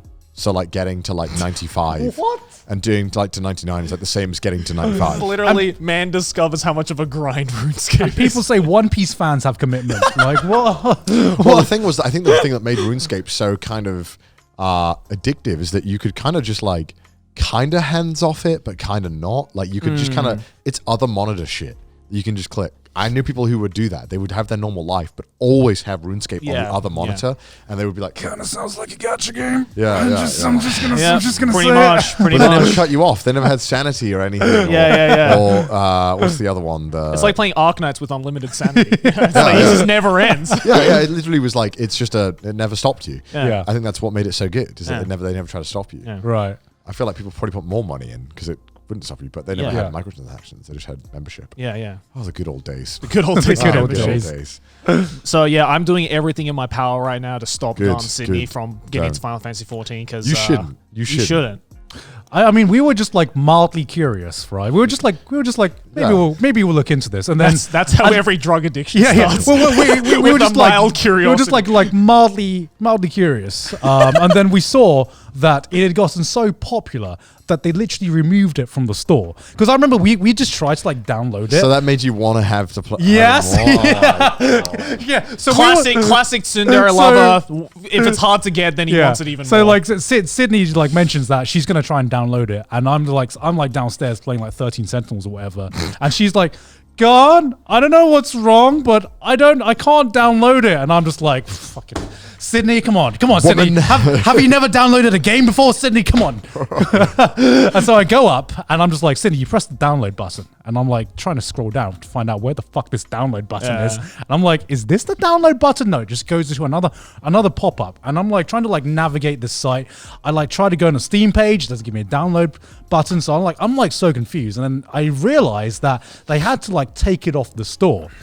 because their servers literally aren't big enough. Yeah, because the servers literally are too small to handle the player influx that came in with the new expansion. Mind you, this is Square Enix. We're What's talking so about. good Literally about one of the this biggest expansion? fucking games. What's Huh? so good about this expansion that like I don't know, It's but the, I it's, now the, it's the story. I want to know. I've heard it's the story, Yeah, right? and when we couldn't download it, I'm just like, okay, is there any other way to download it? So I start researching to see if there's any other way to download it, because now I really want to fucking play it. When you're like hacking into the Square Enix server, Yeah, so you're like, where is it? I'm just like, there must be a way. They couldn't have just. They couldn't have just taken the file away. Surely there's a way to download the file, but like it's you literally can't download it, you can't buy it, you can't like it's the only instance I've seen in the gaming community where I've tried to give a money company and they've refused to accept my money. Right? A money company. Money. I've tried to give a company my money and they refuse to accept Just do an EA. Just let the service be broken and still take the money. So like, we'll fix it. We'll definitely fix it. Yeah.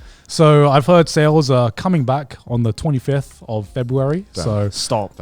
of January. Sorry. So that's coming up. It's the fucking reason why 16's been delayed for like 2 years. It's because they just like. Because they hate the same producer. Yeah. I remember when that game initially released, the Final Fantasy Online, that it was terrible. Yeah. Right? It was so bad that they removed it and they built re-released it. it, They right? built it up from scratch. Yeah. Again, and then the re-release just fucking exploded. Yeah. Well, I remember even when it re-released that, it wasn't that big, was it? I don't think it was. It was big, but nowhere near as it is now. Yeah, It's now been it's like I can't escape it. Yeah, it's been a game where I remember like 1 or 2 people talking about it. It wasn't like a massive explosion, but like slowly over time, I just keep hearing it more and more and more, now and it's it huge. really just fucking exploded with this new Endwalker expansion. That's the name, right? Endwalker. Yeah. You know, I've been to a lot of like themed cafes in Japan, but the most I've ever been to one cafe is the fucking Final Fantasy 14 cafe. Just because all my friends are like, you want to go to the Final Fantasy 14 cafe again? I'm like, I don't even know this game, dude. Why are you dragging me into this? No, shut up. I don't know. I mean, I'm sure it's a good game. I'm just never going to do it because I don't want to get It's a good game. I just, have responsibilities now. I mean, I'm sure it's a good game, and I've just been looking for a new game to get into because it's like Minesweeper. Minesweeper. like there's games like Jump King where I'll play it for content, but I also want a game where I can just play. You want comfort game, right? Yeah, I want a comfort game because once 13 Sentinels gets Leave your finished, comfort gone. I just don't know what I'm gonna do with my life. Yeah. We grow when we leave our comfort zone. We accomplish things when we leave our comfort. You think they climbed Everest in their comfort zone, gone? You know what? I would learn like right now. We just fill that void with more work, and I would like to know what happens if we just do something fun instead of filling that void with more work. Certainly not Final Fantasy, because I'll never fucking see you. Trash Taste will be on hiatus. Yeah, exactly. It'll be like, what the fuck happened to Trash Taste? You're you're playing Final Fantasy Online. So remember when they promised like 3 specials this year? Or what's happening? I with don't that? want you to be the Togashi of Trash Taste, all right? Like, I want you to be present and here. No hiatuses. Garnt will like he'll break the own like he'll call in on like Zoom and shit. He'll be like, I'm doing a raid right now, but I can Trash Taste. If we can talk about Final Fantasy 14. Yeah, it's like, oh my god. Mahjong in FF14. I mean, how long we? Oh yeah.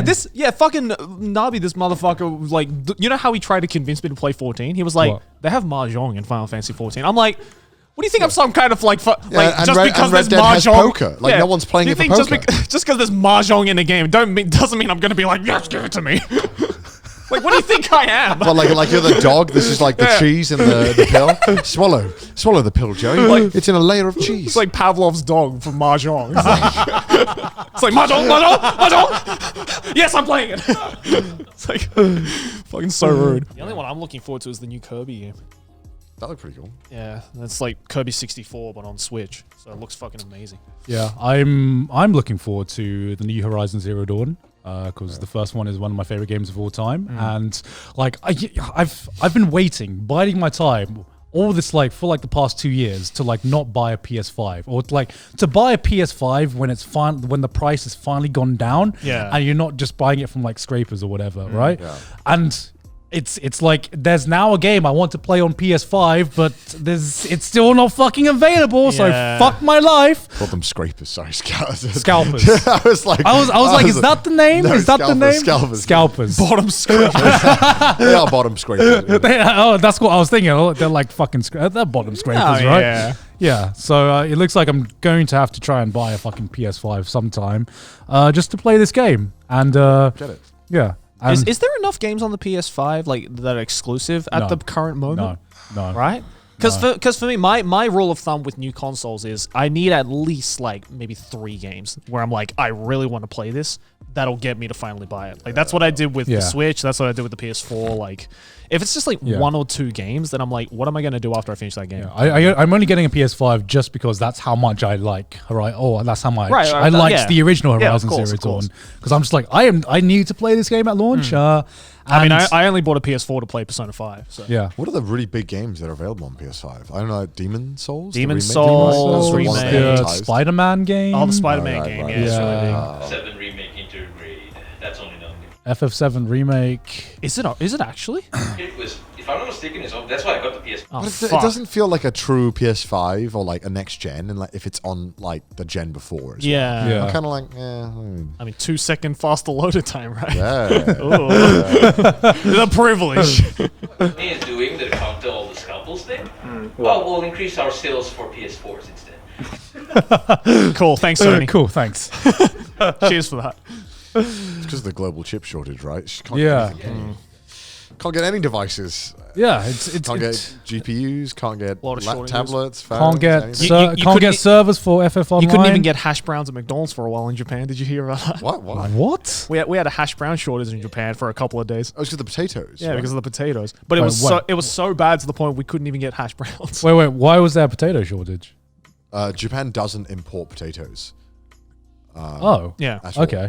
So they only accept like their potatoes because they believe that they're. So we had a potato shortage. We had a potato shortage. Was it the French fries? Wasn't it because they couldn't get the stock, like the imports? Maybe. I'm pretty sure Japan doesn't import the majority of their potatoes. You can Google it. Whatever See the how issue long. was, it was obviously as a result of the pandemic, and then I think it was only for like 2 or 3 days. Because Like, they had this a few years ago with potato chips in Japan or crisps. They didn't have any potatoes because I think there was a really bad season, and they refused to import potatoes because they saw them as lower quality. Yeah. That's a load of bullshit. Potato's potato. Let's be honest. Yeah. I'm not gonna lie. So they didn't have any pizza potato chips, and people were really angry. big sad. Well, of course, like They do import. Yeah. The fries are processed in the US and Canada before being shipped to Japan. Oh, really? They are. Maybe it's just maybe potato chips then. Like shipping disruptions on Vancouver side, so they can get. Right. Maybe it's just for potato chips. Then Japan is like, or like maybe Calbee is like, no, we only use Japanese. we only use Japanese. Might have been chips. a company thing, not a whole nationwide thing. Yeah, it makes sense, really. I mean, Japan does have this massive culture around their, vegetables and ingredients and where it comes from and it being high quality. And then it needs to come from X prefecture, otherwise it's not right. And then you taste it and you're like, this is just a very good version of X thing that I normally eat anyway for 10 times less the price. I want to do a test where we get the same vegetable. That's an after dark stream. Yeah, from different prefectures and see if we can figure it out. Or like the expensive versus cheap fruits. We should do that. That's because I will say, like, there's some fruits where I've had like you have like Japanese strawberries, for example, and I don't think I've had I don't think I've ever had a bad Japanese strawberry, but like it's more of like consistency. Have Huh? you had bad strawberries in the UK? There are some strawberries where you have, and it's like it's just not that sweet. It's like sometimes a bit sour. It's a bit sour. It's still a strawberry, but every time I buy a packet of strawberries from Japan, it's like 3-4 times the cost, but every fucking strawberry is like the sweetest strawberry you would get from a UK supermarket. This is the non-branded It's stuff. also sad that they probably waste a lot more food as well. They probably just throw away the ones that don't meet the quality standards, right? I don't think it's that. I think it's just the quality of like cultivation is just like incredibly high here. Oh, okay. Because like I remember, I think I saw this like documentary about like melons, for example. I saw that one on YouTube. Yeah, the melons one, and it's like the fucking process of that is like insane. Like this dude in like his 50s is like taking better care of this melon than some parents do their children. Like, I was taking better care of the melons than I was myself. So. Yeah, right. So it's just nuts to think that like. Yeah, it's like, okay, now that I see the process, I can understand why it's a little more expensive and way tastier. But can it justify me paying $300 for a melon? No. I just wish there was a cheaper option, Yeah. Like, because I would be fine with it if there was an actual option that, rivaled the price of the same ingredients I would play in like the UK or whatever. I think that's the problem. Like I remember I used to eat so much fruit in Australia just because like an apple was like less than $1. Yeah, exactly. And it's just fucking easy to pick up and it was cheap and it all tasted good. But like in Japan, like the cheapest apple you can get is like 300 yen or something. Yeah. pretty And it's just expensive. like, I can't justify me spending $3. $3 for an apple. Sometimes you want that high quality experience. I get that with every bite that you take, but Yeah. sometimes you just want to eat a shitload of one thing and not have to feel guilty afterwards for spending a lot of money. If you eat steak every day, sometimes you want a hamburger. You know? Like, it's just how it is. I know Japan doesn't grow bananas, does it? I don't think they can grow here, right? What? Bananas. No, I don't think I they can grow don't here. It's know. not, I don't think it's hot enough. I think bananas are all imported from like Philippines. Yeah. and I stuff love the like that. banana gacha. You know, where you're like, banana gacha. you crack open a banana and you're like, I have no idea if this banana is going to be like shit or good. Right. Do you know what I mean? Can grow bananas in Okinawa, Kagoshima, Miyazaki. Oh, that makes sense. Oh, okay. Yeah. You just never know if a banana's going to taste like the perfect banana. Right. What is the perfect banana?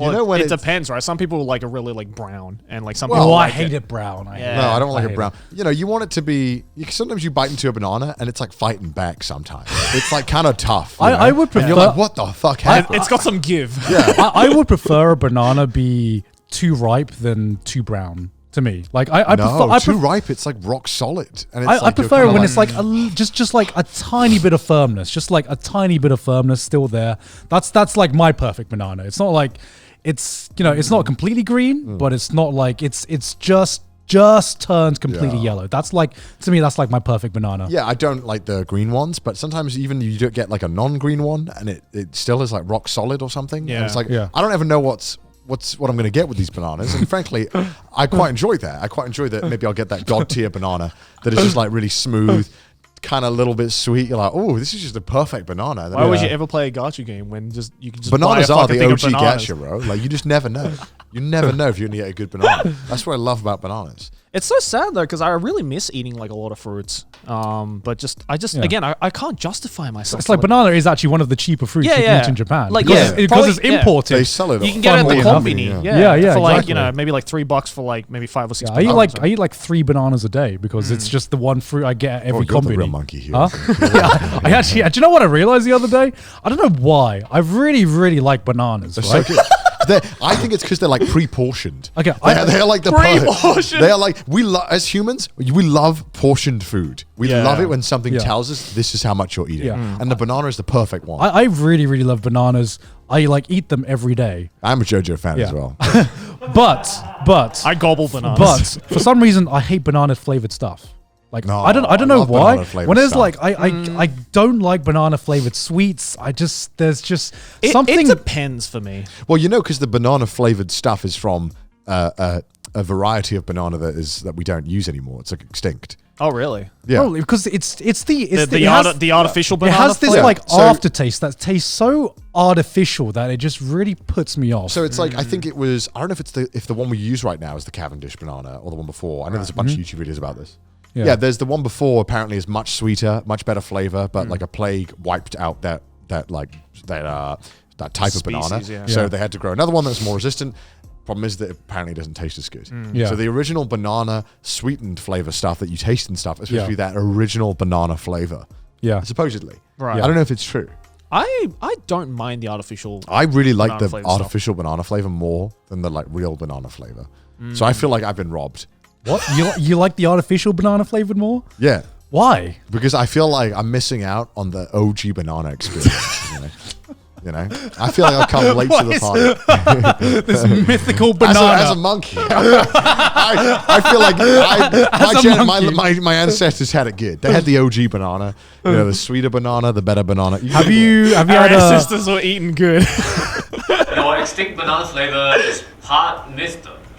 Banana flavors actually became more popular than bananas because nobody had ever eaten banana before. The mythical banana. yeah? Because that's what I taste when I taste banana flavored stuff. It doesn't taste like real banana to me. That's because your concept of real banana is the only like one that we grow. That is your real banana flavor. Is Is one, that all what a real banana is, Connor? That's one variant of banana. There's so many bananas. They all taste different. You're eating real banana, or are Actually, you? like my You are, but there are more flavors than the flavor you know. But no, I know that. Vsauce. Vsauce. Actually, my favorite banana actually is my favorite banana is actually Southeast Asian bananas. I don't it's like okay. I don't know Like if you've all ever. of Southeast Asia? I don't know, but I'm saying Southeast Asian because I've only had it in What about European Thailand. bananas? Huh? What about European bananas? European bananas are the same fucking bananas that we import, right? But Southeast Asian bananas are like... It's a really funny out of context. I can't wait for the banana edit of this where JoJo fans arguing about dicks. And it's I was just looking forward to the comment section of this clip. Bananaologist here. no, because like in Thailand, you can get like these really small bananas that are like half... Oh, the finger bananas. The finger bananas. Yeah, I like those. Which is like what they taste like if you take one of the full bananas we are used to and just pack all that flavor in half the size. It's getting the big banana in A Photoshop. shot of Just doing banana. this. Yeah, it's just a shot of banana. Like I'm like fucking addicted to those bananas because like my dad comes in with a pack of like they don't even sell them in like packeted. They don't sell them in like packeted bunches. You just buy them by the bunch, and like you buy like a bunch of like 10 or 20, and I swear I can get through like 10 in a day. Like I like eat one and I'm like Potassium the overload. Potassium overload. yeah, exactly. Potassium overload. The fucking ape. The fucking ape brain just takes over. I'm just like fucking just give me 10 right now. Do you think that all apples have the same taste? No, I don't. Well, then I think that's the same thing with bananas, except we just don't Don't have start the other. this conversation. I'm just saying we don't have the other bananas. Right? Well, where have you had the other bananas? I haven't. I want to. No one's had it. It's a myth. It existed. It's before. literally a myth. It's like we just established all of the apple flavors are really distinctly different, right? Yeah. Like, Yeah. They taste very, very different. Yes. That's Yeah. what we've missed out on with bananas. You're speaking about a mythical banana that I'm is not, artificial I'm not. tasting I'm not. may or may I not want- taste like. I want the You've never mythical tasted banana. it before, so how can you say that this tastes like this mythical banana? You're actually talking out your No, ass I right want now. to try this banana that I know is going to taste different. What if it doesn't exist? What if it's just It does completely exist. I know artificial? It exists. In his defense, it did exist It until they did. had to kill It's all gone. Right, but We can't have it anymore, God. it- It's gone. it did exist. But have they perfectly replicated that flavor in the How do artificial you- flavor? how do do you we know? know? Because we How don't do have you know? science back then. Science was just a guessing game back then. We had- Exactly. So how do we know that this do we- mythical banana tastes the same as the artificial Because flavoring? we can just, speculate based on our apples. I can speculate that what a taste fucking dinosaur tastes like, but I know I'm I never bet going it to taste a tasted fucking great. dinosaur. I bet it tastes like a bear. Like if someone came out with like a fucking dinosaur flavored lollipop or steak or something, I'd be like, cool. This is completely bullshit because no one's ever tasted a fucking Isn't it dinosaur sad that before. we never got to taste a dinosaur? I wish we could have tasted what like a T-Rex probably tasted great. We'd be arguing about like a T-Rex would be gamey as Yeah, shit. Are you sure, fucking sure. kidding me? True. What would be the tastiest dinosaur? Like the tomahawk. Let's start that, Tommy. Velociraptor. Probably Velociraptor. Velociraptor is like Good size. No, Yeah. too muscular. They run too- too Oh, too that's muscular, true. too That'd be too muscular. tough. I don't know. What's the fucking long neck shits that the fucking long Can you pass the mustard? The Brachiosaurus. Brachiosaurus? I bet they tasted delicious. We've missed out on all these foods and stuff, that we could have had. Trash taste. We've literally run out of food we can argue about. So let's argue about food that doesn't exist Let's anymore. speculate about shit that doesn't exist. Mr. Banana. I can just wake up in a cold sweat and wonder what bananas we've missed out on, though. That does happen. That does happen. I just don't know if it's ever crossed your mind what the word artificial means. It means it doesn't exist. Because they're speculating. The bananas we've lost. What if the bananas we lost just taste like absolute garbage? I would be able to sleep at night. Probably does because they're gone. They didn't extinct because they were little bitches and like Gordon Ramsay didn't like them. They went extinct because a plague wiped them out, Garnt. That's not What if the plague was- the plague was like, we decide based on the taste. They're So like, actually, we this did is you a good. solid. The plague was like, we did you a solid. We got rid of these shitty bananas. Like, for We'll real, give you this? these other ones. You can imagine what it tastes like. Dumbest fucking argument we've had. Would you ever want to taste a dodo? Because man, if No. They went extinct for a reason. they went extinct because they got overhunted, so I'm just like, damn, how good do these fucking birds Were they taste? overhunted? For what purpose were they? Did they have like a beak that was special or something? No, I because don't know. Like, maybe because they tasted good? Do you know why, Ashley? I can Google it for you. Google it. I'm going to speculate. Isn't it because they were just shit weak animals? Like they, kind of like I've heard that dodos were just like they were just fucking really stupid. Yeah. They're like really dumb, and they were like, if there was a predator that came up to it, they wouldn't even know it was a predator. Like that's how dumb they were, supposedly. One of the reasons is because the Look, I've seen Ice Age. I know exactly what happened. Natural habitat was almost completely destroyed after people started settling on Mauritius. Oh, people. This is why sometimes I watch those YouTube videos where it's like the predator, like the animal, like there's a tiger eating a fucking deer or something. Yeah. And you go in the comments, are like, "Oh my god, I wish I could have helped the deer." And it's like, "What? Stop nature? Like, what do you mean? What are you gonna do?" I hate these comments where they're like, "I wish I could have helped that poor animal." It's like, this is literally nature. Like, just let it do its thing. Like, we would be in this position if it weren't for where we are right now. Yeah, we're a plague. All right, that's Yeah. fair enough. We should probably not. We're do the that problem. shit. We're the virus. When you're asking a lion not to like eat its prey, it's like, no, that's what a lion does. That's like the whole point. That's why that's why everything exists. Like, let it do it. Like, don't intervene. What are you gonna do? Just like go up to a lion and be like, just stop.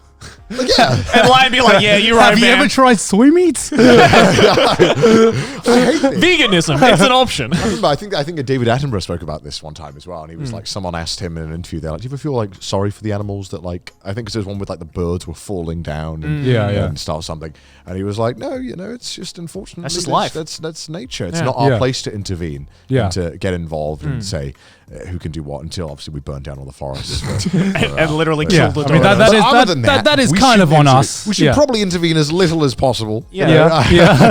I don't know. It's good. I hate those comments though. What is it you want to say, Ashley? There was an animal that was literally eaten to death, though. I think it was the giant tortoise. Most animals are eaten. Yeah, that's on us. Ate the whole species to death. Okay. That's on us. That's on us. What animal was that? I think it was the giant tortoise. How the fuck do you eat that? By humans? Yeah. What's fucking wrong with us? Well, apparently they make turtle soup and stuff. That's Yeah, okay. but I don't know. I just find it just the image of just a guy looking at a giant tortoise being like, delicious. I don't know. It really was delicious. That's Oh, stop it. I don't want to. I don't know. We've eaten a lot weirder things. That is true. That is true. If there's something that's breathing, I'm sure humans have tried to find a way to eat it. Maybe humanity just has trash taste. Vsauce music. Is that the end of the episode? Nature is scary, or is it? This episode of Trash Taste with nature and scary things. You know what's not scary though? Our patrons. That's true, Jerry. That's Look at true. They survived natural selection. Yeah, they won't intervene. What is your favorite banana that you may or never have eaten? Tell us your favorite variant of banana that you wish you tried. Tell us what you think is the tastiest dinosaur. How many variations of banana are there even? Enough to I've only speculate. eaten 2. That's it. How do you know? Real and artificial. Well, it's the bananas that are widely available around the world, and the I'm gonna Thailand guess bananas. like 800. I'm gonna Google this. Oh, there's right only now. 10. There's only 10 variants. No, there's just 10, but I think there's more. There's loads. Or is There's that that a top 10? It's a top 10. Top 10 bananas. Jojo fan, Number if you like. 10. Peace out, Roger. But hey, if you enjoy the show and want to support us, then make sure to go over to our Patreon, patreon.com/trashtaste. Also follow us on Twitter, send us your memes on the subreddit, and if you hate our face, listen to us on Spotify. Also, tell us what you think is the tastiest dinosaur. And why? And how why? would you cook it? I want a reason. How you would Would you cook dry it. age? Would you, skill it? Or let us know down below. What kind of wood would you use? Velociraptor skillet. Dry aged T-Rex. Thank you for Hell watching yes. this episode of Trash Taste. Bye. Bye. Oh my god.